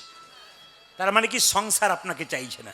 মায়েরা শীতকালে দিয়ে থরথর করে কাঁপছেন, বৌমাকে এক কাপ চা চাইছেন, যখন 1 ঘন্টা পর 1 কাপ চা পেলেন তখন বুঝবেন আপনারও কিন্তু রাজমুকুট হেলতে শুরু করেছে। সবাই লক্ষ্য করুন যে যেখানে বসে আছেন। রাজা দশরথ সিদ্ধান্ত নিলেন আগামীকাল সকালে রামকে রাজা করব। সবাই আনন্দ করছে আর ফুলের মালা গাচ্ছে কৈকেয়ী রামের গলায় পরাবে বলে। একটি মেয়ে কৈকেয়ীর কানে বিষ ঢালতে শুরু করলো। কৈকেয়ী কি, কার জন্যে মালা গাচ্ছিস? কেন? আমার রামের জন্যে। রাম রাজা হলো তো তোর কি হলো রে? কৌশল্যা হবে রাজমাতা, তুই তো ভিখারিনী হবি। এক কাজ কর, যুদ্ধ থেকে আসার পর সেবা করেছিলি, 2টো বর পাওনা ছিল। একবারে পুত্র ভরতের সিংহাসন লাভ, একবারে রামচন্দ্রের 14 বছরের বনবাস। মায়েরা বলুন তো, যে মেয়েটা কৈকেয়ীর কানে বিষ ঢাললো এই মেয়েটার নাম কি? জোরে বলুন। মন্থরা। এমনভাবে বলছেন যে আপনার পাশের বাড়ির লোক বটে বোধহয়। না, কিছু মনে করবেন না, আপনি কীর্তন শুনবেন, তখন যদি আপনার পাশে কেউ গল্প করে কানের কাছে, তাহলে বুঝবেন উনি মন্থরা পার্টি এসে বসে আছে। ওদের দিকে তাকাবেন না, তাহলে গন্ডগোল আছে। মন্থরার কথাতে বলল কাল সকালে রাম রাজা হবে। কৈকেয়ী, তুই বালিশে মুখ লুকিয়ে কাঁদতে শুরু করে দিবি, ব্যাস। রাম রাজা হবে। রাম যখন রাজা হবার জন্য তৈরি হচ্ছে, সেই সময় কিন্তু কৈকেয়ী কাঁদছে। দশরথ বলল কৈকেয়ী কই? কৈকেয়ী, স্বামী আমার 2টো বর পাওনা ছিল, আনন্দের দিনে বর 2টো নেবো। কি বর? একবারে রামচন্দ্রের 14 বছরের বনবাস, একবারে পুত্র ভরতের সিংহাসন লাভ। দশরথ কেঁদে কেঁদে বলল কৈকেয়ী, রাম আমার সন্তান শুধু নয়, রাম আমার হৃদয়। রাম যদি বনে চলে যায় আমি কি নিয়ে বেঁচে থাকবো? আমি বাঁচতে পারবো না। তুমি আর যা চাইবে চাও, আমার রামকে তুমি বনবাসে পাঠিও না। কিন্তু কৈকেয়ীর একই জেদ, রামচন্দ্রের 14 বছরের বনবাস, পুত্র ভরতের সিংহাসন লাভ। দেখুন এখানে একটা শিক্ষা আছে কিন্তু। রামচন্দ্র রাজা হবার জন্য তৈরি ছিল, এতেও আনন্দ নাই। আবার রাম বনবাসে যাবে, তাতেও কোনো দুঃখ নাই। ইনি রাম। আমাদের দেখবেন দুঃখ পেলে খুব কাঁদি, আর রাজা হলে খুব আনন্দ হয়। রামচন্দ্র রাজা হবে, তা তো আনন্দ নাই। আর চলে যাবে বনবাসে, তাতেও কোনো দুঃখ নেই। চলে এসেছে রামচন্দ্র যখন রাজা হবে না, চলে যাচ্ছে বনে, তখন কৌশল্যা মা রামচন্দ্রকে 1 বাটি দুধ দিয়েছে। আর রামচন্দ্রের মুখে যে না দুধটা তুলে দিচ্ছে কৌশল্যা মা, কৈকেয়ী দৌড়ে গিয়ে বললো দুধ খাবে। আজকে দুধ খাওয়াচ্ছিস, বনবাসে কে দুধ খাবে? রামচন্দ্র বলল মা, একবার তো তুমি আমাকে বনবাসে পাঠালে, আমার মুখ থেকে যখন দুধের বাটি কেড়ে নিলে, একদিন দেখবে 1 ফোঁটা দুধের কি দাম। সবাই লক্ষ্য করুন বাবা, যে যেখানে বসেছেন। সেই সময় কিন্তু পুত্র ভরত ছিল মামার বাড়িতে, ছুটে এসে কৈকেয়ীকে বলল মা, তুমি তো মা নাও, তুমি তো রাক্ষসী। রামচন্দ্রকে বনবাসে পাঠিয়েছো তুমি, সে যে ভগবান, সে যে আমার দাদা, তুমি বনবাসে পাঠিয়েছো, তোমাকে বাড়িতে বন্দি করে রাখলাম। মা যদি মায়ের মতো না হয়, সেই মাকে ত্যাগই করা যায়। ভরত কৈকেয়ীকে 14 বছরের জন্য ত্যাগ করেছিল। বাবা যদি বাবার মতো না হয়, সেই বাবাকে ত্যাগ করা যায়। কে ত্যাগ করেছিল? ভক্ত প্রহ্লাদ হিরণ্যকশিপুকে ত্যাগ করেছিল। গুরু যদি গুরুর মতো না হয়, বলি রাজা শুক্রাচার্যকে ত্যাগ করেছিল। তাই ত্যাগ করা যায় যদি ঠিক মনের মতো না হয়। সঙ্গে সঙ্গে মায়েরা, রামচন্দ্র 14 বছর জন্য বনবাসে চলে গেছে, আর ভরত ছুটে গিয়ে বলছে দাদা আমি সিংহাসনে বসবো না, আমি রাজা হব না। কি বললি তুই? আমি 14 বছরের জন্য এসেছি, আমি কোনো মতে ফিরে যাব না। না দাদা, আমি কোনো মতে যাবো না, আমি রাজা হব না। এক কাজ কর, তুই যদি আমায় এত ভালোবাসিস, রামচন্দ্র বলল আমার খরম যুগল নিয়ে যা। এই খরম যুগল নিয়ে গিয়ে সিংহাসনে বসা, আর তুই নিচে কুশাসনে বসে পরিচালনা কর। দেখুন ভাইয়ের মতো ভাই কেমন, দেখুন এ সংসারে ভাই ভাইকে ঠকাতে পারলে আনন্দ হয়। কিন্তু ভরত কি করলো দেখুন, রামচন্দ্রের খরম যুগল কোথায় রাখলো? সিংহাসনে। আর নিচে কুশাসনে বসে সিংহাসন পরিচালনা করলো। রামচন্দ্র 14 বছর পর বনবাস থেকে আসছে, বিমাতা কৈকেয়ী কেঁদে কেঁদে বলছে রাম, তুই যখন 14 বছর পর বনবাস থেকে আসবি, আমি 1 হাতে নবনীর ভাণ্ড, 1 হাতে বিষের ভাণ্ড নিয়ে যাব।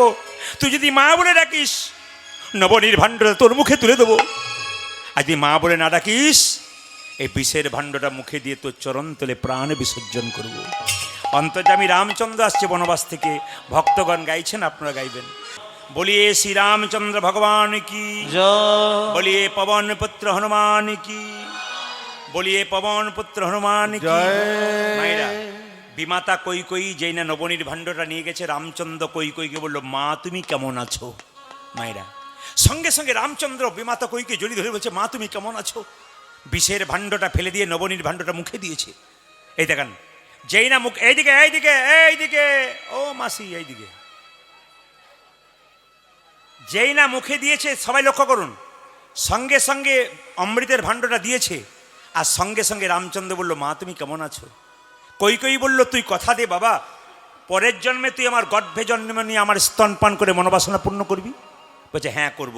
এই যুগে তো হলো না, আগামী দা পরে কংসের কারাগারে জন্ম নেব, আমার নাম হবে কৃষ্ণ, তুমি হবে দৈবকী, তোমার গর্ভে জন্ম নেব, কিন্তু তোমার স্তনদুগ্ধ পান করব না। মায়েরা, কেন জানো? যেদিনে বনবাসে যাচ্ছিলাম, সেদিন তুমি আমার হাত থেকে ওই দুধের বাটিটা কেড়ে নিয়েছিলে, আমি তোমার স্তনপান করব না। সঙ্গে সঙ্গে কই বলেছে, আমি যখন মা হব, তুই যখন আমার স্তন পান করবি না, তখন স্তন দুগ্ধতা কোথায় যাবে? মাটিতে পড়বে। তো কোনো মায়ের যদি সন্তান মারা যায় হবার পর, দেখবেন মায়ের দুধ যা আপনা আপনি মাটিতে পড়ে, কিংবা কেউ যদি কেড়ে নিয়ে যায় তাও মাটিতে পড়ে। তা আমার দুগ্ধ যখন মাটিতে পড়বে, মাটিতে কী হবে? বলছে যে মাটিতে দুগ্ধটা পড়বে, সেই মাটিতে কলিযুগে চিরের মালসা তৈরি হবে। এই যে চিরের মালসা দেখতে পাচ্ছেন, ওটা কইর দৈবকী হবার সময় ওই মাটিতে পড়েছিল যে দুধটা, ওখান থেকে মালসা তৈরি হয়েছিল। তবে কথা দিলাম মা, বলে কি, এই জন্মে হবে না, আগামী কলিযুগে আমি হব গৌর হরি, তুমি হবে সচী মাতা, তোমার মনের আশা পূর্ণ করব।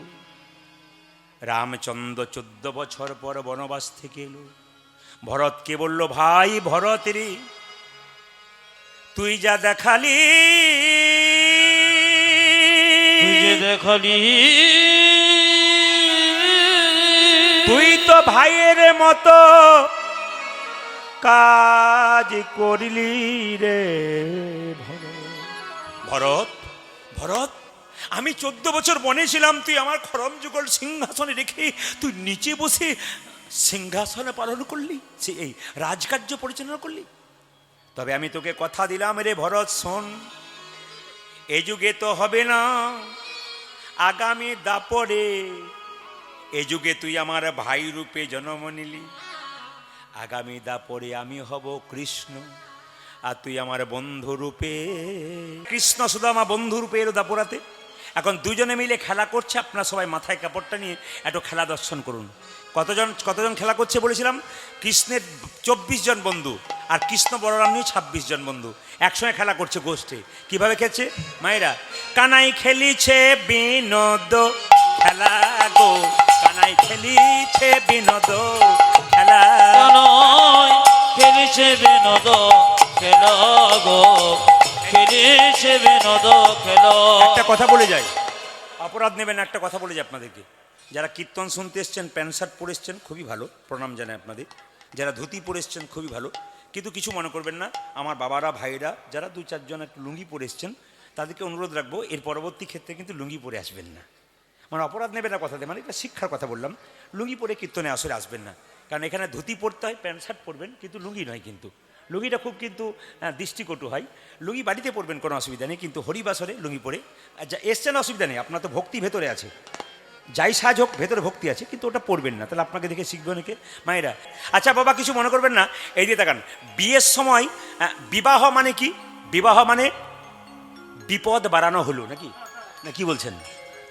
বিশেষভাবে বহন করা হচ্ছে বিবাহ, কিন্তু একটা ছেলে বলছে বিবাহ মানে বিপদ বাড়ানো হলো। আপনার একবার সত্যি ঘটনা শুনুন। আমাদের গ্রামে একটি ছেলে 18ই ফাল্গুন বিয়ে ছিল, 18 অঘ্রাণ বিয়ে ছিল। আমি সেদিন বাড়ি গেছি, আমাকে বলছে, দাদা সবাই তো অনেক রকম গাড়ি করে বিয়েতে, আমার গাড়ি দেখলে চমকে যাবেন। বলে কেন? আমি অ্যাম্বুলেন্স করেছি। বললাম বুঝতে পারলাম না। হ্যাঁ রে, তুই অ্যাম্বুলেন্স কেন করেছিস? শুনবেন ভালো করে, তুই অ্যাম্বুলেন্স কেন করেছিস?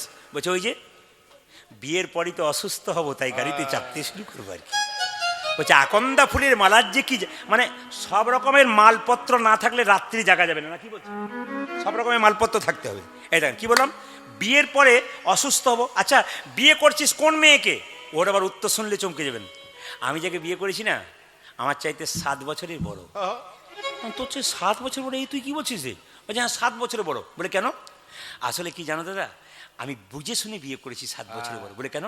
এখনকার মেয়েরা তো স্বামীর নাম ধরে ডাকে, আমি রাস্তা দিয়ে যাব, যদি আমার নাম ধরে ডাকে এই তাপস, তারপর আমাকে যদি লোকে বলে হ্যাঁ রে তোর স্ত্রী তোর নাম ধরে ডাকছে, আমার কোনো অসুবিধা নেই, 7 বছরের বড় ডাকতে পারবো।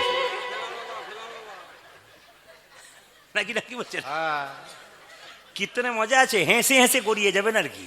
আরও বলে রাখি, ও মায়েরা স্বামীর নাম, দেখুন আগেকার মায়েরা যারা এসছে এখানে স্বামীর নাম করেন, হাত তুলুন, করেন। বয়স্ক বাবারা আছেন, প্রণাম নেবেন, আমার কিছু মনে করবেন না। আমার বাবার বয়স ছিল 80 বছর। বাবা আমাকে বললেন, শোন প্রদীপ, কীর্তন করছিস। বাবা আমার ডাক্তার ছিল তো, তো বাবা বললো ওষুধ তো তেতো ওষুধ তো ছেলেরা খেতে চাই না, তখন আমরা কী করি, চিনি দিয়ে দিই, তাহলে খাই। তুই কীর্তন করবি, শাস্ত্র কথা বলবি, কিন্তু বাস্তব মেশাবি, দেখবি টুকটুক করে খাবি। আমার বাবার কথাতে বাবা চলে গেছেন আমার আজ 4 বছর, কিন্তু বাবা আমাকে বলে গেছিলেন যে অমৃত কথা বলবি, তার সঙ্গে কিন্তু চিনি মেশাবি, দেখবি ঠিক নিয়ে নেবে। তো আপনাদের কাছে নিবেদন রইল, স্বামীরা কিন্তু, এখনকার মেয়েরা কিন্তু স্বামীর নাম ধরে ডাকে। আপনাদের বিষ্ণুপুরে কেউ ডাকে না, অন্য জায়গায় জন্য ডাকে আর কি। এখানেও ডাকে, রোগটা আছে এখানে আছে কি? হ্যাঁ হ্যাঁ, আমি দেখি না, এসে থেকে বললাম। এইদিকে মা, আমার কাকি মায়ের বয়স 65 বছর, আমার বয়স কিন্তু 52। যদি কেউ 65-66 ভাবেন তাহলে ভুল করছেন। অনেকে বলে বাবারে ইনার তো বোধহয় 85 হবে বোধহয়। এখানে একজন ব্যক্তি আমাকে বললেন, আপনার তো প্রায় 65-66 হবে। আমি গেল বলি, তাহলে কীর্তন আর আমার হলো না। ওকে ডেট অফ বার্থ বললাম 1973, 13 অক্টোবর আমার জন্ম। হিসাব করে দেখুন কত বছর হয়েছে। রাত জেগে জেগে, মানে 365 দিনে 300 দিন গান হয়। আপনাদের আশীর্বাদ থাকলে যে 65 দিন আছে, ওটা যদি আমি নেবো বলি তাহলে হয়ে যাবে। কেন বলুন তো? একবার চাপ থাকে, কেন সবাই লেগে আছে। এখন থেকে দাদারা বসছিলেন, ওনারা দেখছিলেন, একজন ব্যক্তি আমাকে কাছে গিয়েছিলেন, আগামী মাঘী পূর্ণিমা, আগামী যে মাঘ মাস, চৈত্র মাস, ফাল্গুন মাস পরেরটা, সেইটা এখন থেকে লাইন দিয়ে রেখেছি। মানে এগুলো তো হয়ে গেছে, পরেরগুলো আগে দিন, কেন আপনাকে 1 বছর আগে করতে হয়। তা আপনাদের কাছে নিবেদন রইল, অপরাধ নেবেন না, আপনার আশীর্বাদ করবেন যেন কৃষ্ণ কথা শোনাতে পারি। আমার কাকিমার বয়স 65। সে বলছে, প্রদীপ সবাই গুরুমন্ত্র নিচ্ছে, আমার গুরুমন্ত্র নেওয়া হয় না বাবা, তোর গুরুকে একবার ডেকে দে। আমার গুরু বাবাকে ডাকলাম, বললাম গুরুমন্ত্র দিয়ে দো। এখন গুরুমন্ত্র দিয়েছে গুরু বাবা। আমি কীর্তন করার পর বাড়ি ফিরেছি, তখন গুরু আমাকে কাকিমা বলছে, প্রদীপ সব হলো, এক জায়গায় গণ্ডগোল। বলে কি? গুরু বাবা বলেছেন যে গুরুমন্ত্র জপ করবার আগে মহামন্ত্র জপ করতে হয়। বললাম তুমি করবে, কোনো অসুবিধা নেই। বলছে না দেখো ওইখানে গণ্ডগোল আছে। বলে কীরকম? আমি তো গুরুমন্ত্র জপ করবার আগে মহামন্ত্র জপ করি, তখন আমি একটা জায়গাতে ভুল করে ফেলি, কি হরে কৃষ্ণ কৃষ্ণ কৃষ্ণ হরে হরে, তারপরে তোর কাকার কি নাম বটে তুই তো জানিস রে। কাকার কি নাম? যেটা বলুন কি নাম? রাম। রাম নাকি? এখন বলছে হরে কৃষ্ণ কৃষ্ণ কৃষ্ণ হরে হরে, তারপরে তোর কাকার কি নাম বটে তুই, আমার রাম বটে, অসুবিধা কি আছে, তুই বলতে পারো। বলছে না আমি বলবো না, তুই যতই কীর্তন শেখাগা লোককে, যতই বোঝাগা, আমাকে বোঝাতে পারবি না। আমার 13 বছর বয়সে বিয়ে হয়েছে, আমার কাকিমা বলছে। আমার গুরুমন্ত্র আমি বলতে, আমার তাই তোমাকে তো কিছু বলতে হবে। বলছে আমিও তো বুদ্ধিমান, আমি ঠিক করে নিয়েছি। বলে কি? আমার 7টা ছেলে মরে যাওয়ার পর একটা ছেলে হয়েছে, তার নাম ফেলারাম। আমি আজ থেকে বলবো হরে কৃষ্ণ কৃষ্ণ কৃষ্ণ হরে হরে, হরে ফেলার বাবা, হরে ফেলার বাবা, ফেলার বাবা রে। কাকিমা তোমার ঘটে কি বুদ্ধি আছে গো? আচ্ছা,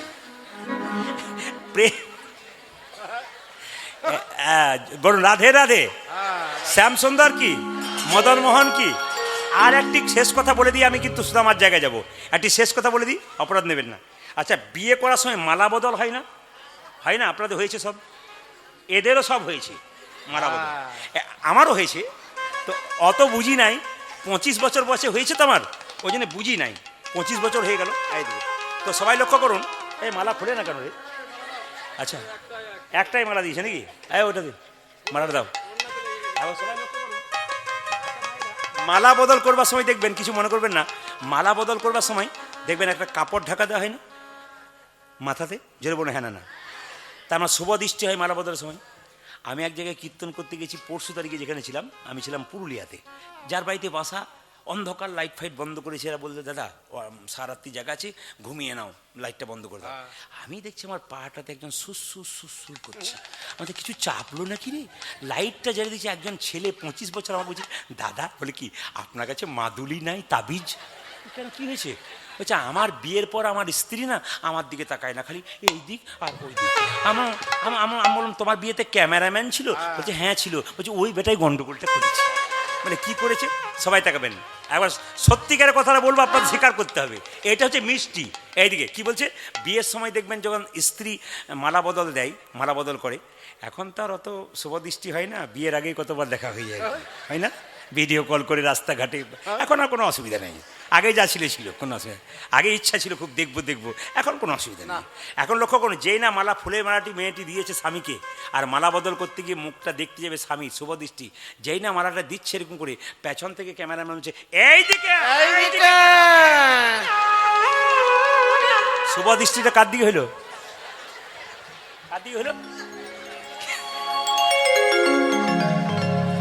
কীর্তনে মজা আছে না, কি বলছেন? বসুন। উনি কিন্তু ঠিক জায়গায় দিয়েছেন। কেন? উনি কীর্তন বুঝতে পেরেছেন ভিক্ষা দিতে হয়। না না, সবাই দেবেন না, একজন দিলে হয়। উনি আমাকে একটা কথা বলেছিলেন আজকে বাসাতে, বলে আমি যে কোনো কীর্তনে গেলে আমি কিন্তু 5 মিনিট বসি, তার বসি না। আজকে দেখুন উনি কিন্তু 3 ঘন্টা বসেছিলেন।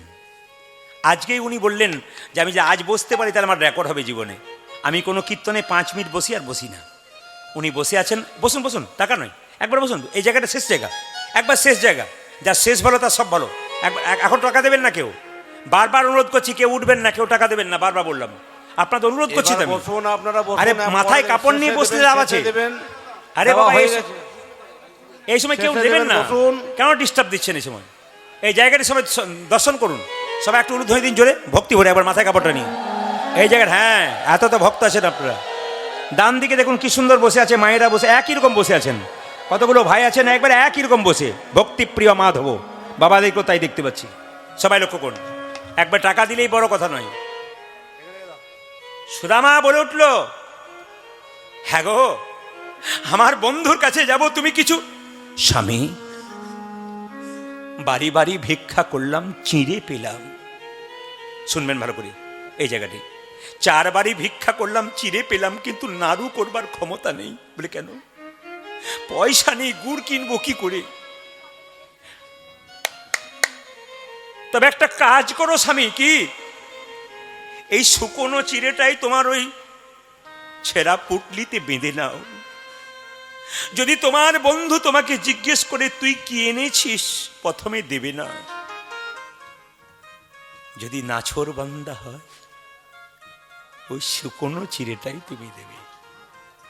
শাস্ত্রে ভগবান বলেছেন, পত্রং পুষ্পং ফলং তয়ম যৌমে ভক্ত ব্রজচ্ছতি তদহম উপরিহিতম আসমানি প্রতাত্ম। শুনবেন, ভগবান বললেন, কেউ যদি আমায় পাতা দেয় আমি তাই গ্রহণ করি। পাতা না পেয়ে কেউ যদি ফুল দেয় আমি তাই গ্রহণ করি। ফুল না পেয়ে যদি কেউ গঙ্গার জল দেয় আমি তাই গ্রহণ করি। গঙ্গার জল না পেয়ে কেউ যদি চোখের জল দেয়, হে গোবিন্দ তোমার।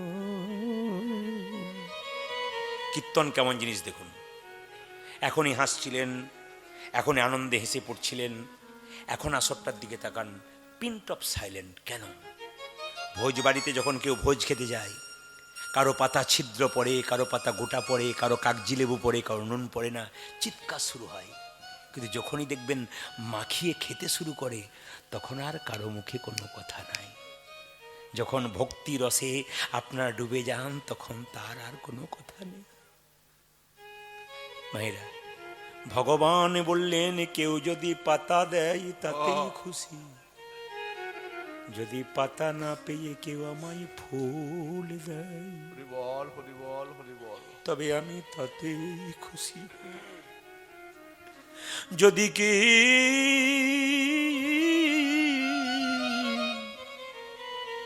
এক ভাই একটি সুন্দর কথা বলেছিলেন, কোথায় বসে আছি জানি না, হ্যাঁ ওইখানে বসে আছি, খুব ভালো কথা বলেছিলেন। এই বয়সে এই প্রেম, আমি ওনাকে ধন্যবাদ জানাই। বললেন একটু কাঁদবেন, ভক্তকে কাঁদাবেন। খুব ভালো কথা বলেছেন। এই কম বয়সে যে এই একটা ভক্তি, একটা প্রেম, এটার জন্য অতীব ধন্যবাদ, অতীব ধন্যবাদ। কেন? একটু কাঁদাবেন। কাঁদানো যায় না, কাঁদবেন আপনি নিজে।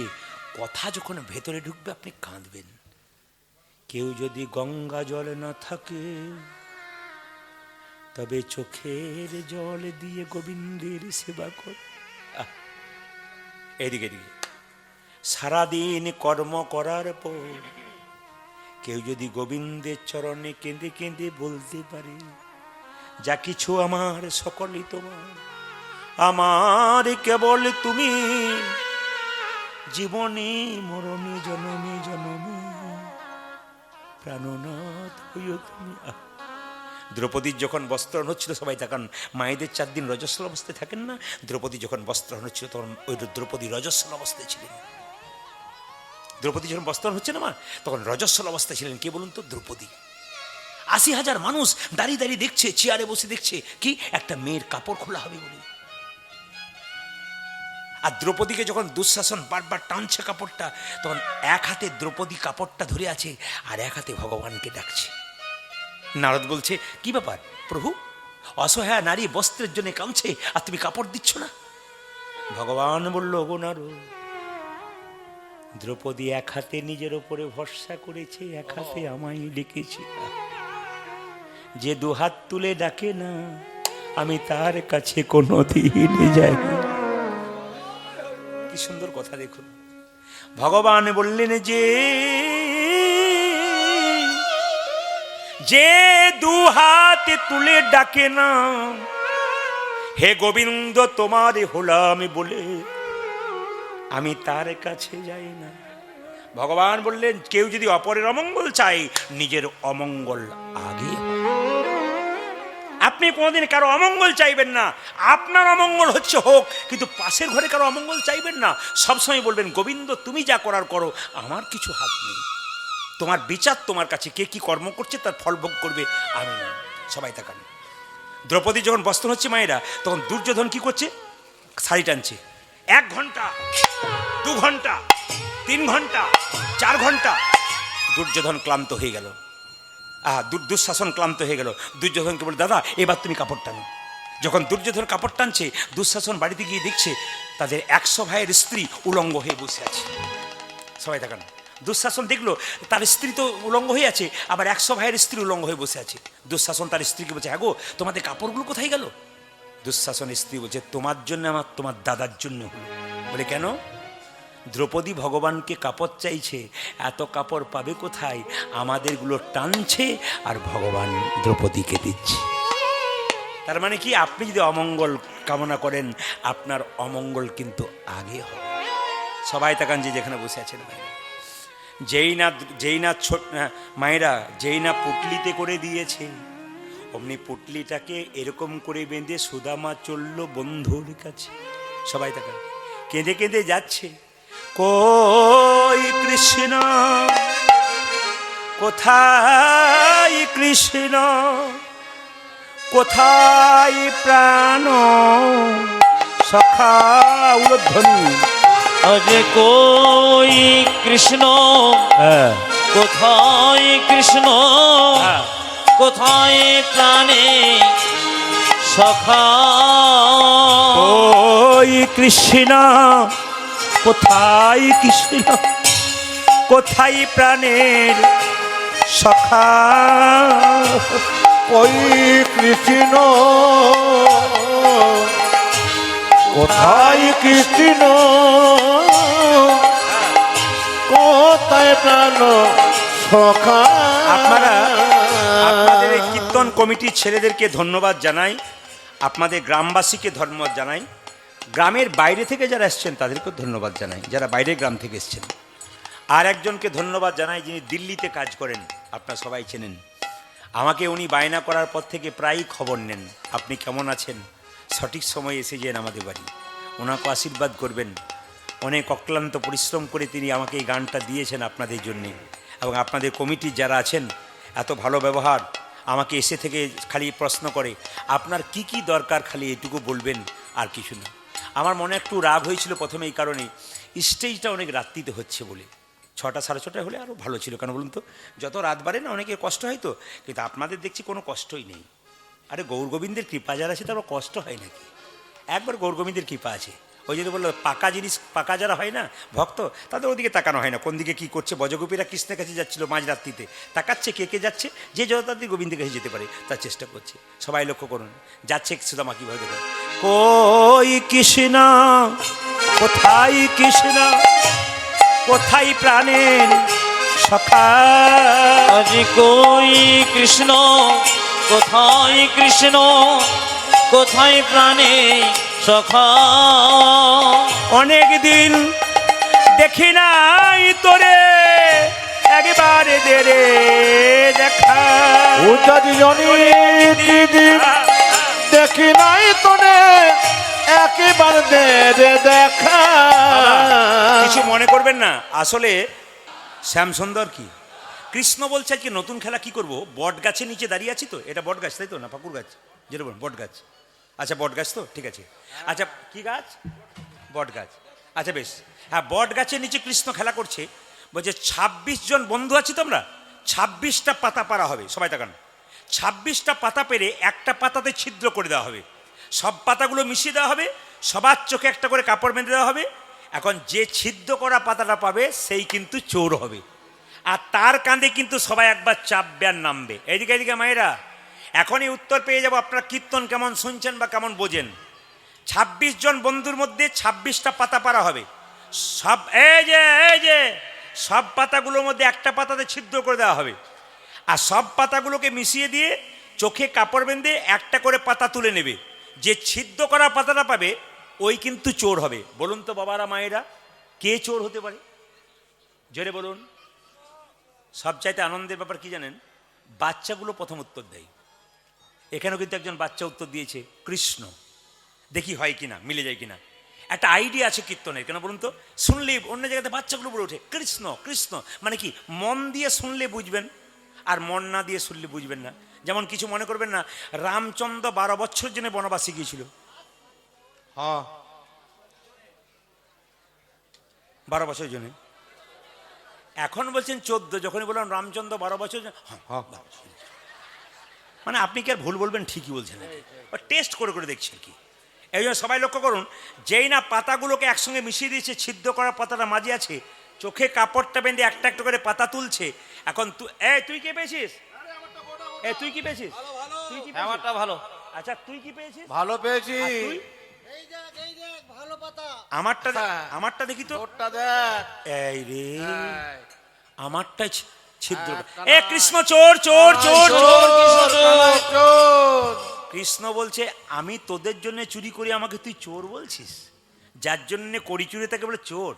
আমি বজগোপীদের বাড়িতে নবনী চুরি করি, আমি কি একা খাই? তোরা খাস না? তা চোর কি আমি একাই? যে চুরি করে সেও খায়, যে চুরি করে সেও চোর, আর যে খাই সেও চোর, না কি বলছেন? সবাই চোর। তো সবাই লক্ষ্য করুন, এই দেখ আমি চোর। তাহলে এক কাজ কর, সুদামা তুই এক কাজ কর, প্রথমে চাপবি তুই সুদামা রে।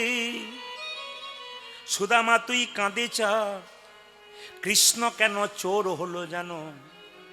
কৃষ্ণ জানে আমাকে তো সবাই কাঁধে চড়ায়, আমাকে তো সবাই কাঁধে চড়াই, আমি ভগবান বললে সবাই কাঁধে চাপায়, বল হরি বল। কিন্তু আমার কাঁধে তো কেউ চাপতে পাই না। ভক্ত আমাকে কাঁধে চাপিয়ে কত আনন্দ পাই, সে তো অনুভবই করতে পারি না। ওরে সুদামা রে, আমি ভগবান হয়ে তোকে কাঁধে চাপিয়ে দেখব আমার কত আনন্দ হচ্ছে। তাকাবেন, কীর্তন কত প্রেমের জিনিস। ওই জন্যে দেখবেন, যারা কিছু মনে করবেন না, ওই কুরুক্ষেত্রের যুদ্ধে দেখবেন 5 জন ভাই জিতেছিল না 100 ভাই জিতেছিল? জোরে বলুন। 5 জন। পঞ্চ পাণ্ডবের দাদা যুধিষ্ঠির কিন্তু যুদ্ধে জিতেছিল, কিন্তু 100 ভাইয়ের দাদা দুর্যোধন জেতে নাই। কেন? খুব শিক্ষার বিষয়। যুধিষ্ঠির ছিল স্থির ব্যক্তি, খুব ঠান্ডা মাথার মানুষ, উনি জিতেছিলেন। আর দুর্যোধন ছিল চঞ্চল ব্যক্তি, উনি কৃষ্ণ হারিয়েছিলেন। কীর্তন শুনতে এসে দেখবেন, যে খুব চঞ্চল দেখবেন ওর কোনোদিন কৃষ্ণ কৃপা হয় না, ও এখান ওখান বসতে বসতে নিতাই গৌর হরিবোল হয়ে যায়। আর দেখবেন যারা খুব স্থির ব্যক্তি, মানে আমরা তো কীর্তন করতে করতে আপনাদের মুখের দিকে তাকিয়ে বুঝে নেব কোনগুলো কাঁচা কোনগুলো পাকা, মাথা নড়ানো দেখে বুঝে নেব পাকা কোনগুলো, কোনগুলো ঝরবে আর কোনগুলো লেগে থাকবে, ওটা আমরা বুঝতেই পেরে যাই। কারণ আপনাদের মুখের দিকে চাইলেই এই অভিজ্ঞতার কথা বলে দিই, শুনে নিন মায়েরা। তাহলে দুর্যোধনের মতো চঞ্চল, যেমন মায়েরা, যে মায়েরা খুব চঞ্চল হবে, তরকারিতে 2 বার নুন দেবে, ঘরের লোকেরা গাল খাবে, খাই না? কিংবা সবজি কাটতে গিয়ে আঙুল কেটে ফেলবে, চঞ্চল যারা। আর স্থির যারা খুব মন দিয়ে কাজ করে, কিন্তু অপরাধ নেবেন না। এই আমরা ধরুন বাড়ি থেকে আসি, তো বাড়ি থেকে আসার সময় বলি দেখো এই 12:30টায় বেরোবো, সব কিছু রান্নাবান্না করে দিও কিন্তু মোটামুটি। দেখি তখনও পর্যন্ত রান্না চাপানো হয়নি, 1 ঘন্টা পর দেখছি সব রেডি করে দিয়েছে। তার মানে কি? স্থির মাথার মানুষ হলে ওরা সব কিছু কমপ্লিট করতে পারে। আর চঞ্চল যারা হয়, ওই খালি এদিক ওদিক করতে করতে নিতাই গৌর হরি বলে যায়। চঞ্চল হবেন না, স্থির হন। আপনি যদি স্থির হন, আপনার শরীরে রক্তের বাচ্চা জন্ম নেবে, সেই স্থির হবে। আর আপনি চঞ্চল হলে আপনার বাচ্চাও চঞ্চল হবে। একটি আসরে মা খুব চঞ্চলতা করছে, আর ছেলে তাকে বলছে বসো কীর্তন শুনবো, শুনছেই না মা। বাড়িতে গিয়ে তার মা বলছে পড়াশোনা কর, ধৈর্য ধরে, ঠান্ডা মনে। বলছে তুমি তো কীর্তন শুনতে কি ছটপট করছিলে, আমাকে তুমি কি শিক্ষা দিচ্ছ? মহাপ্রভু বলেছেন আপনি আচরি ধর্ম অপরে শেখাই, আপনি না আচরিলে অপরে শেখানো না যায়। আবার অনুকূল ঠাকুর বলেছেন শিক্ষা মুখে আছে কিন্তু ব্যবহারে নাই, এই শিক্ষার মুখে মারো ছাই। ওই যে শিক্ষাটা মুখে থাকবে আর ব্যবহারে থাকবে না, তা বললে হবে না। সবাই লক্ষ্য করুন, সুদামা কেঁদে কেঁদে বলে কানাই রে, তোকে তো আমরা সবাই কাঁধে চাপিয়েছি, কিন্তু তুই তো কোনোদিন আমাদের কাঁধে নিস নাই, কেমন করে চাপবো তোর কাঁধে? কৃষ্ণ বলল আমি যখন চোর সেজেছি ভাই, তোরা আমার কাঁধে এক এক করে চাপ। সবাই তাকান।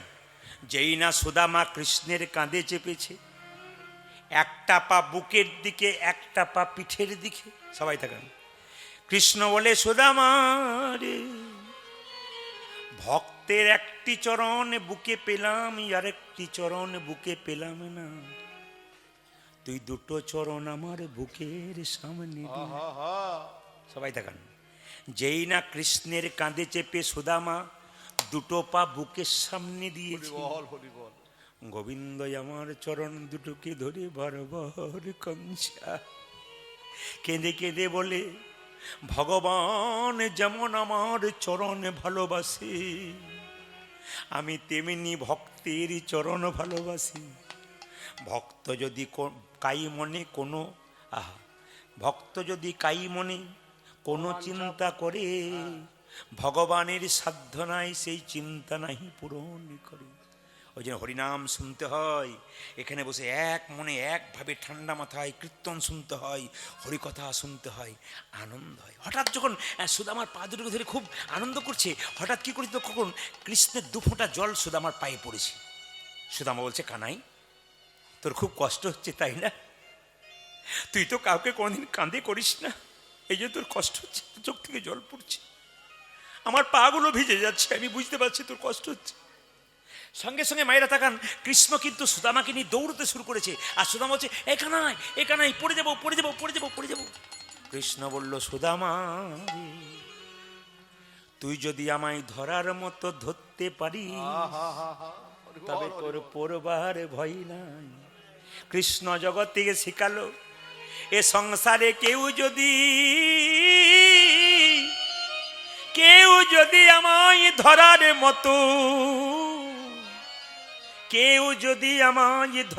মতো ধরতে পারে, তবে তার কোনোদিন পড়বার ভয় নাই। যে ভগবানকে ধরে আছে বাবা, তার আবার পড়বার ভয় আছে। এই দেখাবেন, যে ভগবানকে ধরে আছে তার আবার পড়বার ভয় আছে। যিনি কৃষ্ণকে ধরে আছেন তার কি পড়বার ভয় আছে? এই জন্য ভক্তি যার কৃষ্ণ তার সর্বশাস্ত্রে কয়, ভক্তি না থাকিলে কৃষ্ণ দেখিলেই কি বা হয়।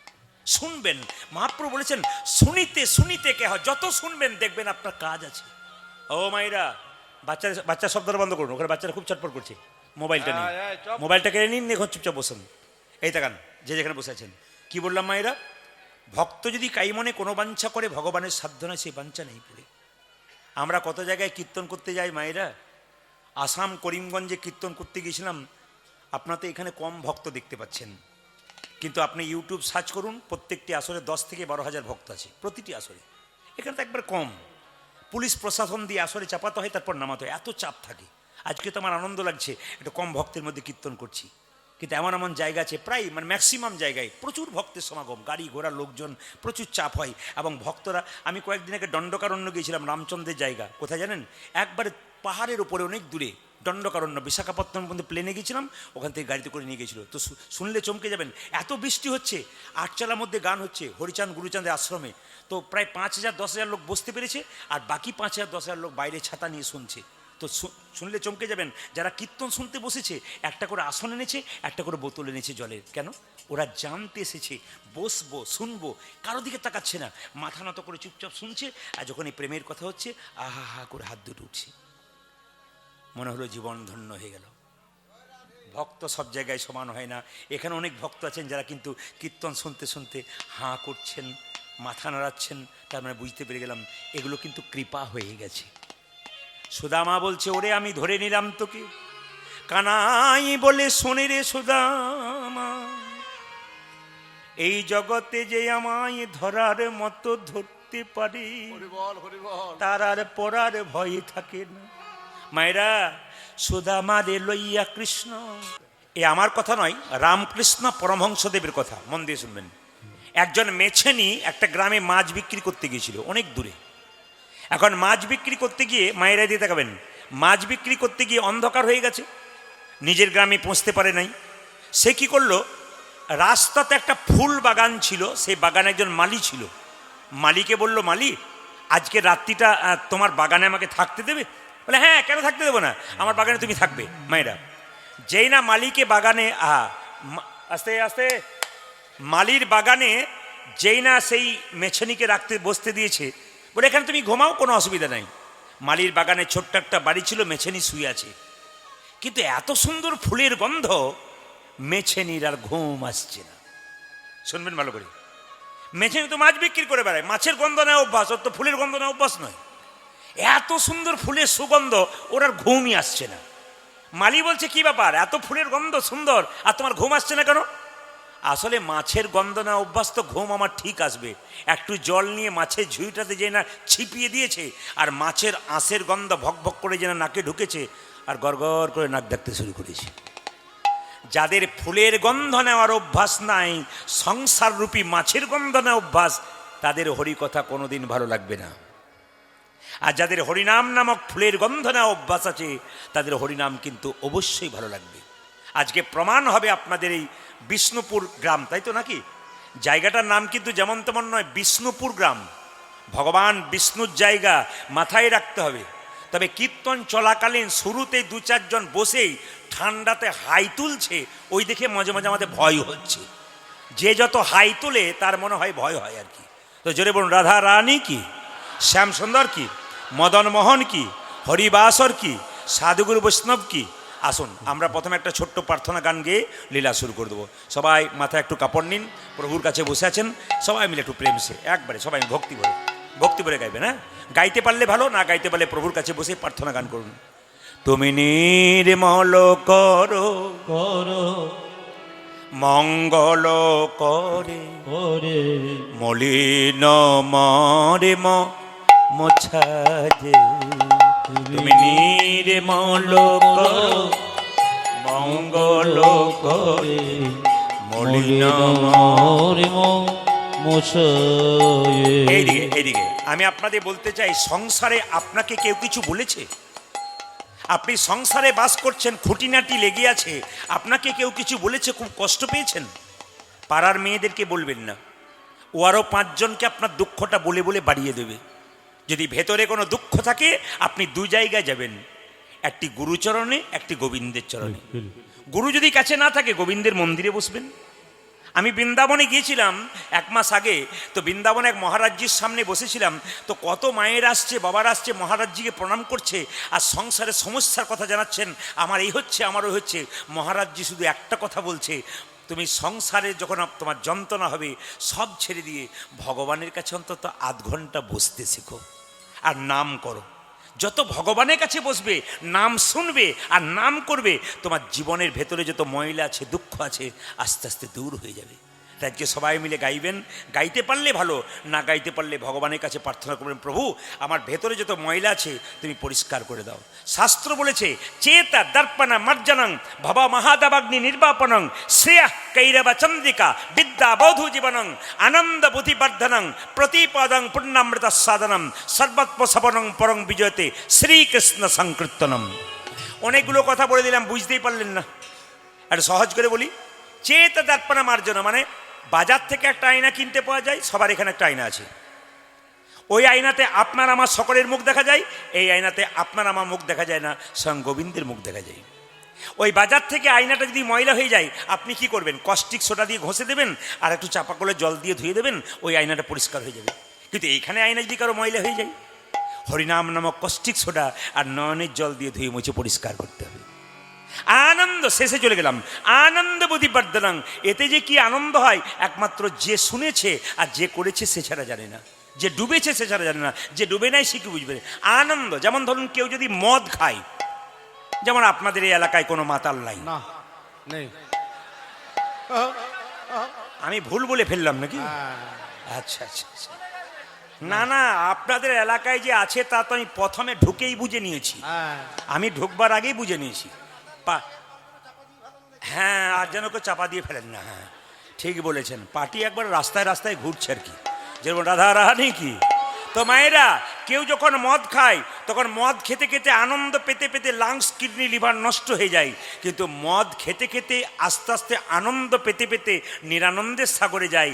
হরিনাম এমন একটা মদ, প্রথমে আনন্দ লাগে না, আনন্দ পেতে পেতে পেতে পেতে পরমানন্দ গোবিন্দের চরণ। এই জন্য সবাই মিলে দেখুন, তুমি নির্মল করো মঙ্গল করে প্রভু, ভগবানের কাছে বলছেন আমার ভেতরের ময়লা তোমার মঙ্গলময় হাত দিয়ে পরিষ্কার করো। মায়েরা, বাড়িতে যখন জল থাকে কেউ চাপা করলে জল আনতে যায় না, জল যখন শেষ হয় তখন চাপা করে জল আনতে যায়।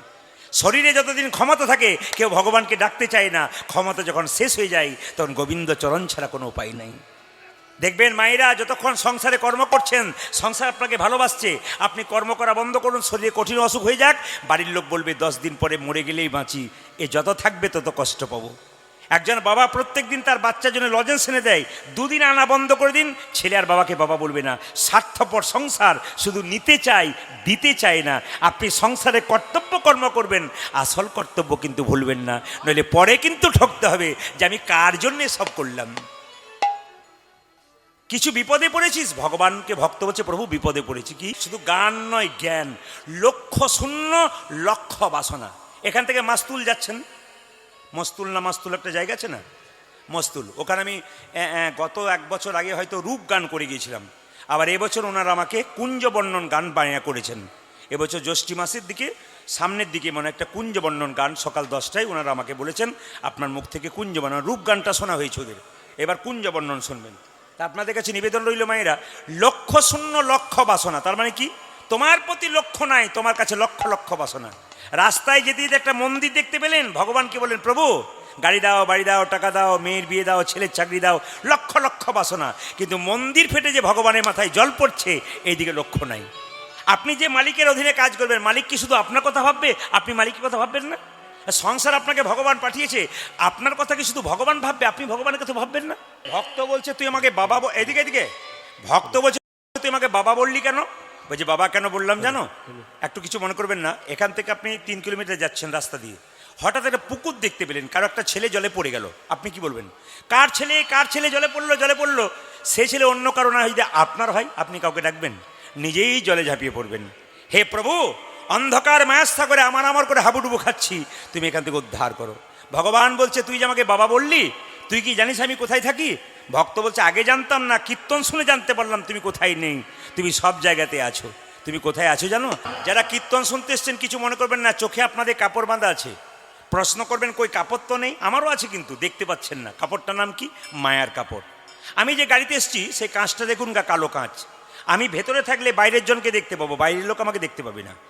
ভগবান কালো কাঁচের ভেতরে থাকে, তাকে আমরা দেখতে পাই না, তিনি কিন্তু দেখতে পাচ্ছেন। ওই কালো কাঁচটা হচ্ছে মায়া, ওই কাঁচটা সরালেই কিন্তু ভগবানকে দেখতে পাবো, মায়াটাকে সরালে। আর মায়া কাকে বলে? তাকান, আর মায়া কাকে বলে?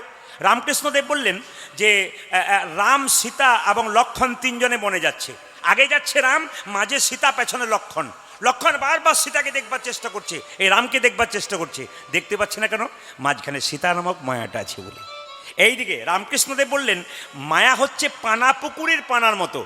এই আপনাদের বিষ্ণুপুরে আছে কিনা জানি না, আমাদের দিকে আছে, পুকুরে প্রচুর পানা, মায়েরা বাসন ধুতে যায়, পানা সরিয়ে দেয়, আবার পানা আসে, আবার সরিয়ে দেয়, আবার আসে, আবার সরিয়ে দেয়। রামকৃষ্ণদেব বলছে অত সরানোর কি দরকার আছে? বলে কেন? একটা বাঁশের বেড়া দিয়ে দাও না, দেখবে আর পানা আসবে না। সংসাররূপী পুকুরে মায়া নামক পানকে যদি কেউ ঠাকাতে চাই, তাহলে ভক্তির বাঁশের বেড়া দিতে হবে। একটা কাজ করতে হবে, আপনাদের কষ্ট হবে জানি, কিন্তু করতে হবে, কিছু মনে করবেন না। আসলে আমার কীর্তন যত জায়গায় হয় মোটামুটি 5টায় শুরু হয়ে যায়। কালকে কলকাতা রুবি হসপিটালের কাছে আমার গান আছে, Kolkata Ruby hospital, Ruby cancer hospital, তার পাশেই কিন্তু আমার গানটা আছে। ওখানে আমি প্রত্যেক বছর যাই। যিনি গান করাচ্ছেন তিনি পিজি হসপিটালের একজন মানে মালিকের মধ্যে একজন বটেন আর কি। ওনার বাবা স্মৃতির উদ্দেশ্যে উনি প্রতি বছর 3টে করে গান করায় এবং প্রচুর ভক্তের সেবা করায়, সেখানে আমি একদিন থাকি। তা আপনাদের কাছে নিবেদন রইল, আমার গান কিন্তু বিকেল 5টা থেকে 8টা, 8:30টার মধ্যে শেষ হয়ে যায়। এখন আপনাদের আরম্ভ হতে হতে 8টা হয়ে গেল, তো ওই জন্য মাঝে মাঝে ভয় হয়, যদি হাত তুলতে বলি আরে ভেতরে যদি ঠান্ডা গুড় করে ঢুকে যায়, আর যদি রাস্তা ধরে ফেলে আর কাকে ধরতে পারা যায়? যে পালাবে তাকে ধরে রাখতে পারবো? যেরকম রাধা রানী কি, শ্যাম সুন্দর কি, মদন মোহন কি। তবে যেভাবে এঁটে সেটে বসছেন তাতে আমি আজকে 3টে পর্যন্ত গান করব, রাজি আছেন? না না, 3টে মানে ভোর 3টে বলি না, 3 ঘন্টার কথা বলিস, অত ভয় খাওয়ার দরকার নেই। যেরকম রাধা রানী কি, শ্যাম সুন্দর কি। আচ্ছা, এখানে মহাপ্রভু একটা কথা বলেছেন চৈতন্য চরিতামিতে, আপনারা দেখবেন কবিরাজ গোস্বামী বলেছেন কি, 10 5 সবে মিলে দাঁড়েতে বসিয়া কীর্তন করহ সবে হাতে তালি দিয়া। মুসলমানদের দেখবেন একটা জায়গা আছে মাদ্রাসা, ধর্ম শিক্ষা দেওয়া যায়। খ্রিস্টানদের দেখবেন চার্চ গির্জা আছে। আর সবচাইতে দুঃখের ব্যাপার, হিন্দুদের কোনো ধর্ম শিক্ষা দেবার জায়গা নেই। তাই মহাপ্রভু এই জায়গাটা করলেন কেন, এখানে এসে যে জন বসবে যদি একবার শুনতে পারে আর কাজে লাগাতে পারে তবে লাভ আছে। গরু যখন খাবার খায় তখন দেখবেন খুব তাড়াতাড়ি খেয়ে নেয়, তারপর বসে বসে জাবর কাটে। কীর্তনে ভালো ভালো কথাগুলো শুনবেন, তারপর বাড়িতে গিয়ে একটু একটু করে আস্বাদন করবেন। যদি মনে করে ব্যবহার করতে পারেন আপনার জীবন কিন্তু খুব উজ্জ্বল হয়ে যাবে। আসুন সবাই মিলে আমরা কি করব, মহাপ্রভুর কথা মানব। 10 5 সবে মিলে, মানে এখানে সব বয়সের আছেন। মহাপ্রভু কি সুন্দর বলেছেন, এখানে হাত তুলতে কষ্ট হয়। আর জয়দেব মেলায় যদি জানা যায় যে অমুক আশ্রমে ভালো খাবার দিচ্ছে, তখন দেখবেন গেট ধরে টানতে টানতে পড়ে যাবে তবু ছাড়বে না, তখন হাতের দেখবেন জোর। আর এখন হাতের জোর নেই। আবার আপনাদের হাতের জোর আছে কোনো কোনো জায়গাতে, আমি দেখতে পাই এত কুঁড়ে লোক, বুঝলেন, হরে হরে নম কৃষ্ণ, আবার অনেকে দেখবেন অন্যভাবে তাল ছাড়ে, কিরকম হরে হরে, সব কাজই হচ্ছে আর কি, এরকম দেখতে পাচ্ছি। হাত তুলে একবার সবাই মিলে। প্রথম এলাম আপনাদের আসতে, আপনাদের এলাকায় প্রথম এলাম, এলাকা নয় গ্রামে, কিন্তু সব ভালো লাগলো। এখানে একটা জিনিস খারাপ লাগলো, বলবো না বাদ দিয়ে দেবো, না বলাটাই ভালো। একদিনের জন্য এসেছি, যদি বলে দিই গন্ডগোল আছে। আরে আমি তো না বলে যাব না, বলবার জন্যই তো এলাম। কীর্তন চলাকালীন কেউ পয়সা দেবেন না আমাকে, হ্যাঁ। হরে কৃষ্ণ। সবাই লক্ষণ। আমার ভালো লাগলো কোনটা বলুন তো, আপনার হাজার হাজার ভক্ত একসঙ্গে তালি দিচ্ছেন, এটা খুব সুন্দর লাগলো। আর খারাপ লাগলো কোনটা জানেন, বলে দিই, আপনার সবাই তালি দিচ্ছেন হরি হরে নম কৃষ্ণ যাদবায় নম। আর খারাপ লাগলো কোনটা, 2-4 জন কিন্তু হরি হরে নম কৃষ্ণ নম। কি প্রেম বাবা রে, এটা একটা মেডিসিন হলো। কিন্তু এই দেখে কিন্তু 2-4 জন এরকম করেছিল, ছাড়ি দিয়েছে, ভাবছো বেড়া আমাকে দেখেই বলছে, পকেটে হাত ঢুকিয়ে নিয়েছে। কিন্তু আপনারা দেখছেন না, আমি তো দেখছি। আবার 2-1 জন বলছে তোকেই বলছে, তোকেই বলছে, আমি দেখতে পাচ্ছি। এগুলো খাই, যে না আমটা কেড়ে কেড়ে খাচ্ছে, পেরে পেরে কে, সুদামা। কানাই বলছে, হ্যাঁ তুই তো খুব চালাক, তুই আমগুলোকে পেরে খেয়ে নিচ্ছিস, কই আমায় দিচ্ছিস না যে। সঙ্গে সঙ্গে সুদামা বলছে, দাঁড়া, আমি খাচ্ছি তারপর তোকে দিচ্ছি জানিস। কংসা মহারাজ বড় দুষ্ট, সেদিন ফলের মধ্যে বিষ মিশিয়ে দেয়। বিষ ফল খেয়ে তুই যদি মরে যাস তোকে কে বাঁচাবে ভাই, আর আমরা যদি মরে যাই তবে তুই আমাদের বাঁচাতে পারিস। সবাই যেমন রাধা রানী কি, শ্যাম সুন্দর কি, মদন মোহন কি, হরিবাসর কি, সাধুগুরু বৈষ্ণব কি, সাধুগুরু বৈষ্ণব কি। ঠান্ডা লাগছে কি, দেখলাম পরীক্ষাতে। যেমন রাধা রানী কি, শ্যাম সুন্দর কি, মদন মোহন কি। বাবা সবাই লক্ষ্য করুন, এই ছোটবেলাকার খেলা শেষ হয়ে গেল। কৃষ্ণ সুদামার, কৃষ্ণ গেল কংসকে ধ্বংস করার জন্য মথুরাতে। এতজন কীর্তন শুনছেন, অভিজ্ঞ ভক্ত অনেকে আছেন, একটু বলুন তো, কংস যে কৃষ্ণকে মেরেছিল, ভাগবত যারা পড়েছেন তারা বলতে পারবেন, কংস যে কৃষ্ণকে মেরেছিল, কৃষ্ণ যে কংসকে মেরেছিল, বলুন তো কোন অস্ত্র দিয়ে মেরেছিল, একজন বলুন তো।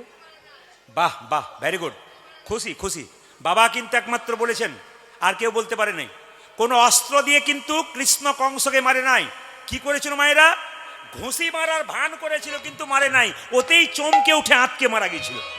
তাহলে কৃষ্ণের কত পাওয়ার চিন্তা করুন, মারার একটা ভাব করেছিল কিন্তু মারে নাই, ওতেই কিন্তু কংস মারা গিয়েছিল। যখন কংসকে মারবার জন্য মথুরায় গেল, সবাই লক্ষ্য করুন, বৃন্দাবনে সবাই কাঁদছে।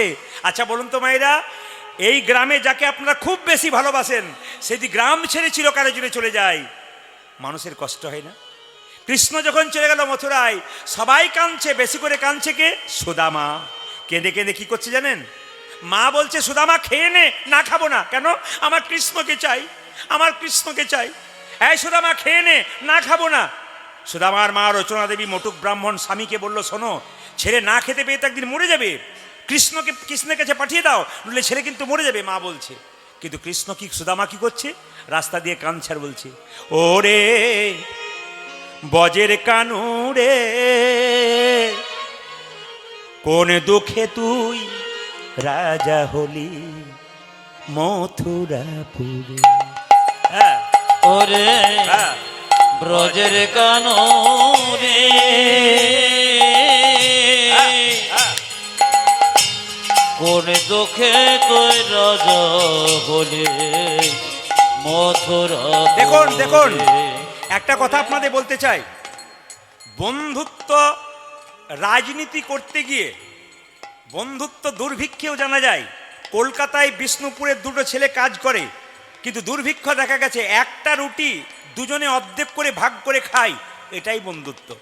কোনো সময় রাজনৈতিক দুরবস্থা দেখা যায়, রাজনীতির কারণে বন্ধুত্ব নষ্ট করবেন না।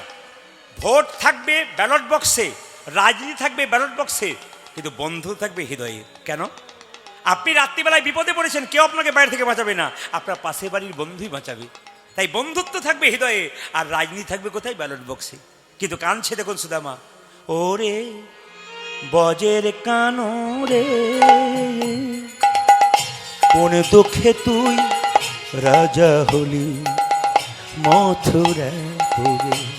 ইয়োরে ব্রজের কানো রে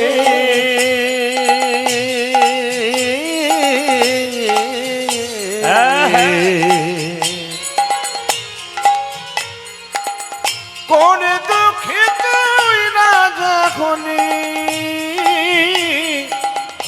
মথুরা পুরে।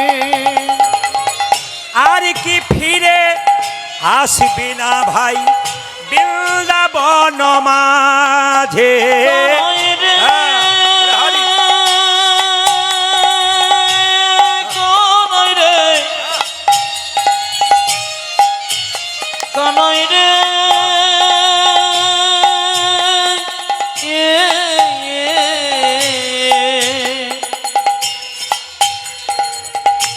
কানাই রে, আর কি ফিরে আসিবি না বাবা বৃন্দাবনে মাঝে আর কি বাঁশি বাজাবি না বৃন্দাবন মাঝে? ও কানাই আর কি বাঁশি বাজাবি না বৃন্দাবনের মাঝে। ও যে নন্দ পিতা জ্বলেছে চিতা প্রাণীতে জীবার তরে। নন্দ পিতা জেলেছে চিতা প্রাণীতে জীবারি তরে। ওরে বজের কানো রে, কোন দুঃখে তুই রাজা হলি মথুরাপুরে? ওরে ব্রজের কাননে কোন দুঃখে তুই রাজা হলি মথুরাপুরে। নন্দ রানী লয়ে নবনী ফিরছে দারে দারে। কানাই নন্দ রানী লয়ে নবনী ফিরেছি দাঁড়ি দাঁড়িয়ে। ও যে নন্দ রানী লয়ে নবনী ফিরছে দারে দারে। নন্দনে লয়ে নবনী ফিরিছে দাঁড়ে দাঁড়ে। ওরে বজের কানো রে, কোন দুঃখে তুই রাজা হলি মথুর। ঊর্ধ্বনি ঊর্ধ্বনি। ওরে বজের কানো রে, কোন দুঃখে তুই রাজা হলি মথুরাপুরে। ও তুই কোন দুঃখে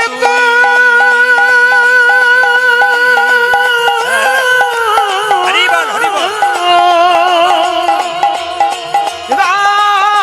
রাজা বনে মথুরা পুরে। মায়েরা, কীর্তনটা আপনারা অপরাধ নেবেন না, অনেক গুণীজন জ্ঞানীজন এখানে বসে আছেন। আমাদের আসলে কি, আপনারা বলবেন 300 দিন গান চলে কেন? ত্রিপুরা গান গাইতে যায়, কোনো পদবরাবলী ওরা কিচ্ছু বোঝে না, ওরা শুধু একটা করে ভজন বোঝে। আর যত রামায়ণ মহাভারতের কথা 3 ঘন্টা বলবেন ওরা খুব খুশি। আবার আমাদের বীরভূম, বাঁকুড়া, পুরুলিয়া, আপনাদের নদিয়া, নবদ্বীপ, এগুলো কিন্তু একটু পদাবলী গান শুনতে ভালোবাসে। মুর্শিদাবাদে তো একবারে পর্যায়মাফিক গান হয়, ওগুলোতে আমাদের প্রচুর গান জ্যৈষ্ঠ মাসে মুর্শিদাবাদ নদিয়াতে প্রচুর পর্যায় গান, একবার রসদঘাট থেকে শুরু করে একবার পরবর্তী দিন কুঞ্জবর্ণন পর্যন্ত। এই জন্য আপনাদের এখানে আমি যারা গেছিলেন, আমি রূপগান গিয়েছিলাম, 4 ঘন্টা রূপগান গিয়েছিলাম এখানে। একবার অধিক রাত্রিতে যে কীর্তন হয়েছিল 9টার পরে, এত বৃষ্টি হয়েছিল, বৃষ্টি পরে কীর্তনটা হয়েছিল, এক ব্যক্তিও এদিক ওদিক করেনি। এই মস্তুল আমি গান গাইছিলাম, এক ব্যক্তি স্টপ শুনছিল, এক একটা রূপের বর্ণনা, চরণে যে 19টা চিহ্ন একটা একটা করে বর্ণনা করছিলাম। যেখানে যেমন আজকে কিন্তু ভক্ত যেহেতু একটা লীলা, সেহেতু আপনাদের কাছে একটা লীলায় গাইলাম। বিভিন্ন জায়গাতে বিভিন্ন রকমের কীর্তন হয়, যেখানে যেমন গাইতে হবে সেরকম গাইতে হবে, একরকম গাই যেখানে যেমন চাই সেখানে সেরকম গাইতে হয়। এই জন্য সব জায়গাতে সব। আবার আপনি হুগলি চলে যান, কৃষ্ণলীলা গাইলে হবে না, আপনাকে একটা ভক্ত চরিত্র গাইতে হবে। ওই আপনি ভক্ত রঘুনন্দন গান, আপনি বিল্লমঙ্গল গান, ওরা খুশি। দক্ষিণ চব্বিশ করে যান, ওরা কৃষ্ণলীলা চাইতে দেখবেন ওরা খুব বেশি ভক্ত চরিত্র শুনতে চায়। একটা ভক্ত চরিত্রকে নিয়ে আপনি গান, তার সঙ্গে তত্ত্ব কথা বলুন, রামায়ণ মহাভারতে যত উজাড় করে দিন ভেতরে, দেখবেন হাঁ করে নিয়ে নেবে। খালি ওরা বলে তত্ত্ব বলুন, তত্ত্ব বলুন, তত্ত্ব বলুন, পাগল করে দেবে আপনাকে। যদি অন্য কীর্তনে যায় হঠাৎ পদাবলী নিয়ে বলবে না না ওসব চলবে না, বলে কি তত্ত্ব বলুন, তত্ত্ব বলুন, খালি চিৎকার করবে তত্ত্ব বলুন, যত আছে ঝেড়ে দিন আজকে। এই যে বিভিন্ন জায়গাতে বিভিন্ন রকম কীর্তন হয়, ওই জন্য বিভিন্ন রকম গাইতে হয় আমাদের। সবাই তাকান, কই কৃষ্ণ কোথায় কৃষ্ণ, কোথায় প্রাণের সখা, আজ কই কৃষ্ণ কোথায় কৃষ্ণ, কোথায় প্রাণে সখা। অনেক দিন দেখি নাই তোরে, একবারে দেরে দেখা। ওই জানে জনি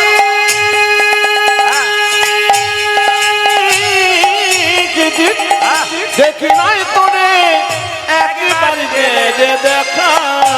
ও যে অনেক দিন দেখি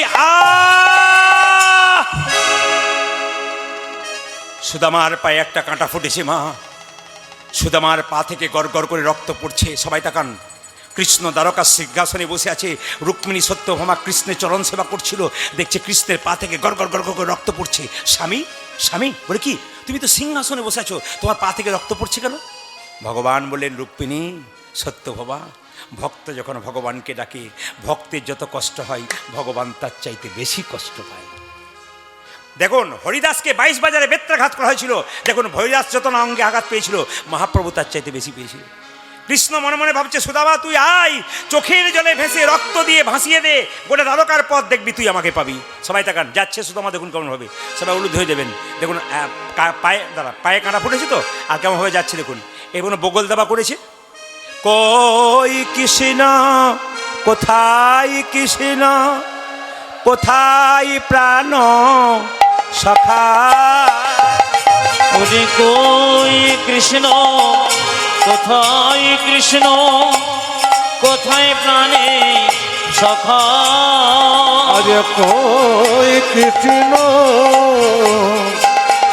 কোথায় কৃষ্ণ, কোথায় প্রাণ সখা। ও যে অনেক দিন দেখি নাই তোরে, একবারে দেরে। ওরে কানায়নে গিরি দেখি নয় তোরে, একেবারে দেরে দেখা। কানাই অনেক দিন দেখি নাই তোরে, একেবারে দেরে দেখা। আজ অনেক দিন দেখি নয় তোরে, একেবারে দেরে দেখা। ওই কৃষ্ণ কোথায় কৃষ্ণ, কোথায় প্রাণ সখা। কই কৃষ্ণ কোথায় কৃষ্ণ, কোথায় প্রাণ সখা। এই জায়গায় লক্ষ্য করুন, ভিজে গেছে নিতাই গৌর। ওরে কানা আই রে, বলে হারি বলে হারি।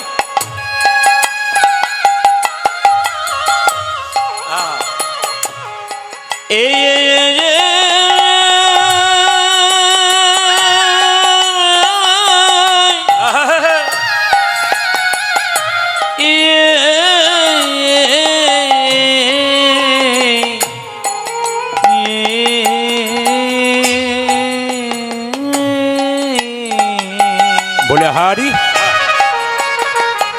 আমার চোখের জলে চিরে ভিজে গেছে কানাই কানাই কানাই বলে চোখের জলে ছিঁড়ে ভিজে গেছে ওটা যে কানায় কানায় কানায় বলে ও যে নয়নে জলে বুকে ভাসায়ে কানাই কানাই কানাই ও যে নয়নে জলে বুকে ভাসায়ে কানাই কানাই কানাই ওটা বলে যে নয়ন জলে বুকে ভাসায়ে চোখের জলে ছিঁড়ে ভিজে গেছে রে কৃষ্ণ দ্বারকার সিংহাসনে বসে বসে প্রতিজ্ঞা করলেন, ওরে সুদামা, তোর এই চোখের জলে ভেজানো চিড়ে আমি খেলাম দ্বারকার সিংহাসনে বসে, আর প্রতিজ্ঞা করলাম জগতের জীবকে জানিয়ে দিলাম, আগামী কলিযুগে কোনো ভক্ত যদি ভক্তের দরজায় দরজায় ভিক্ষা করে শুকনো চিড়ে আমায় দিতে পারে, তবে তারা সুদামার মতো কৃষ্ণ কৃপা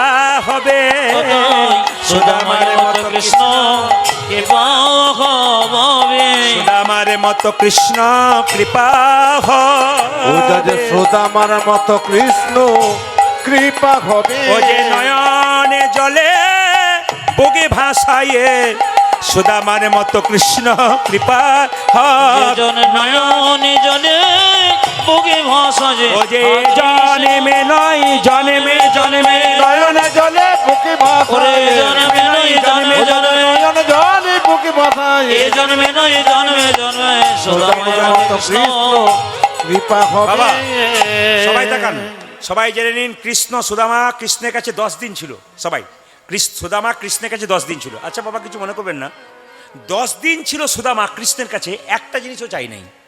আর আমরা ভগবানের মন্দিরে 5 মিনিট বসলে 25টা জিনিস চাই, বলি না, ছেলের চাকরি দাও, মেয়ের বিয়ে দাও, যতক্ষণ বসবে তখন চাইবে। আর 10 দিন ছিল কিচ্ছু চাইনি। তখন সুদামা, কিছু মনে করবেন না, সুদামা যখন ঘর থেকে যাচ্ছে 10 দিন পরে, কানাই আমি এবার আসি, আমার স্ত্রী আমার জন্য চিন্তা করবে। কৃষ্ণ মনে মনে ভাবছে, সুদামা রে, তুই 10 দিন আমার কাছে কিছুই চাইলি না, তবে তোকে আশীর্বাদ করলাম, সুদামা তুই ভালো থাকিস। সুদামা তুই ভালোই থাকি। দেখুন এই যে আশীর্বাদ, এ সংসারে কেউ ভালো নাই, সুখে কেউ নাই, শুধু গোবিন্দের কাছে বলুন, টাকা পয়সার দরকার নেই, কি আমি যেন ভালো থাকতে পারি, আমি যেন সুখে থাকতে পারি। কৃষ্ণ বলছে, সুদামা তুই ভালো থাকিস, ও যা যে সুদামা তুই ভালো ভালো থাকি তোর কোনো অভাব রইবে না ভাই, সুদামা তুই ভালো থাকিস, তোর কোনো অভাব অভাব রইবে না ভাই, সুদামা তুই ভালোই থাকি। দেখুন দেখুন, এতক্ষণ কীর্তন শুনে একটা দামি জায়গা শুনুন, কি বলুন তো, আচ্ছা আপনাদের বিষ্ণুপুরে ধরুন কোনো ছেলে কলকাতায় চাকরি করে, আর এখানকার কোনো একটা তার বন্ধু একবারে ধরুন খুব অভাব, খুব কষ্ট করে বাস ভাড়া নিয়ে গিয়ে বন্ধুর কাছে গেছে কলকাতা নিয়ে, আসবার সময় টাকা নাই। বন্ধু কি বলবে, অনেক কষ্ট করে এসেছিস কলকাতা, বন্ধু কি বলবে, অনেক কষ্ট করে এসেছিস, 500 টাকা রাখ, তুই আমার বন্ধু, আমাকে দেখার জন্য এসেছিস, 500 টাকা রাখ, দেবে কিনা, জোরে বলুন, হ্যাঁ না না, জোরে বলুন, দেবে কিনা, একবার দেবে। কিন্তু সবচাইতে আশ্চর্যের ব্যাপার, আচ্ছা কৃষ্ণের কাছে সুদামা যখন গেল তখন পায়ে কাঁটা ঢুকেছিল কিনা, জোরে বলুন, হ্যাঁ না না। তাহলে কৃষ্ণ তো ইচ্ছা করলে সুদামাকে একটা জুতো দিতে পারতো না, 2 জুতো, যে ভাই তুই এসেছিস খালি পায়ে, 2 জুতো দিয়ে আবার তুই খালি পায়ে যাবি, আবার কাঁটা ফুটে যাবি, কিন্তু জুতো দিল না। এইটাই সবচেয়ে আশ্চর্য প্রশ্ন, ভাইটাল প্রশ্ন, কেন জুতো দিল না? দিতে পারতো জুতো, কিন্তু কৃষ্ণ দিল না জুতো, তাকে খালি পায়ে পাঠিয়ে দিল। কেন পাঠালো জানেন? সুদামা বলছে, কানাই বলছে, সুদামা রে, তোকে যদি জুতো দিয়ে দিই তবে তোর চরণ ধুলো দ্বারকার পথে পড়বি না, আজ জুতো না দিই তোর চরণের ধুলো যত দূর পর্যন্ত যাবে, দ্বারকার পথ তত ভাগ্যময় হয়ে যাবে। হ্যাঁ হ্যাঁ, আজকে জানেন আজকে এই জায়গাটা কত পবিত্র, এত এত ভক্তের সেবা হয়েছে এখানে, আর এত ভক্ত কীর্তন শুনছে আজকে আপনাদের চরণধুলিতে, আর ওই যে প্রসাদ পেয়েছে, আজকে বিষ্ণুপুরটাতে বিষ্ণু লোক হয়ে গেছে, স্বয়ং ভগবান এখানে আছেন, ভগবানের মন্দির তো রয়েছে, আর দ্বিতীয় কথা আপনাদের চরণধুলিতে এই জায়গাটা আজকে পবিত্র হয়ে গেছে। এই জায়গা আগামী অষ্টমঙ্গলা পর্যন্ত, অষ্টমঙ্গলা যে হবে না কীর্তন শুরু করতে, ততদিন পর্যন্ত এই জায়গাটা পবিত্র থাকবে। আপনাদের চরণধুলির দাম কত?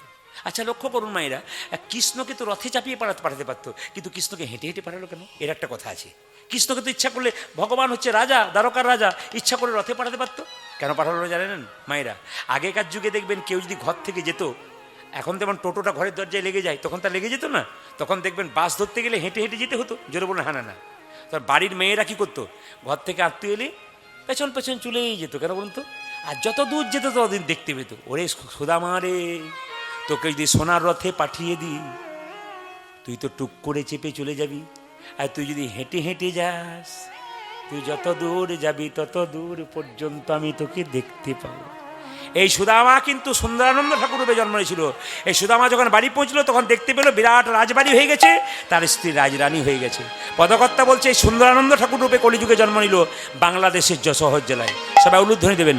সুন্দরানন্দ ঠাকুর বন্দি বড়ই আসে গো, সুন্দরানন্দ ঠাকুর বন্দি বড়ই আসে গো, সুন্দরানন্দ ঠাকুর বন্দি বড়ই আসে গো, সুন্দরানন্দ ঠাকুর বন্দি বলে আছে গো, ফোটালো কদম্ব ফুলি দম্বীরেরও গাছে গো, আজ ফোটালো কদম্ব বলে জাম্বেরের গাছে। ওই যে জয় জয় শ্রীকৃষ্ণ সুদামারি জয়, জয় জয় শ্রীকৃষ্ণ সুদামারি জয়, ওই যে জয় জয় শ্রীকৃষ্ণ সুদামারি ঊর্ধ্বনি, আজ জয় জয় শ্রীকৃষ্ণ সদামারে ওই জয়। যে কৃপা করে মোর যেন প্রেম ভক্তি হয়, কৃপা করে মোরে যেন প্রেম ভক্তি হয়। জয় রাধে জয় রাধে জয় রাধে জয় রাধে জয় রাধে জয় রাধে জয় রাধে জয় হরি বল হরি বল হরি বল হরে বল রাধে।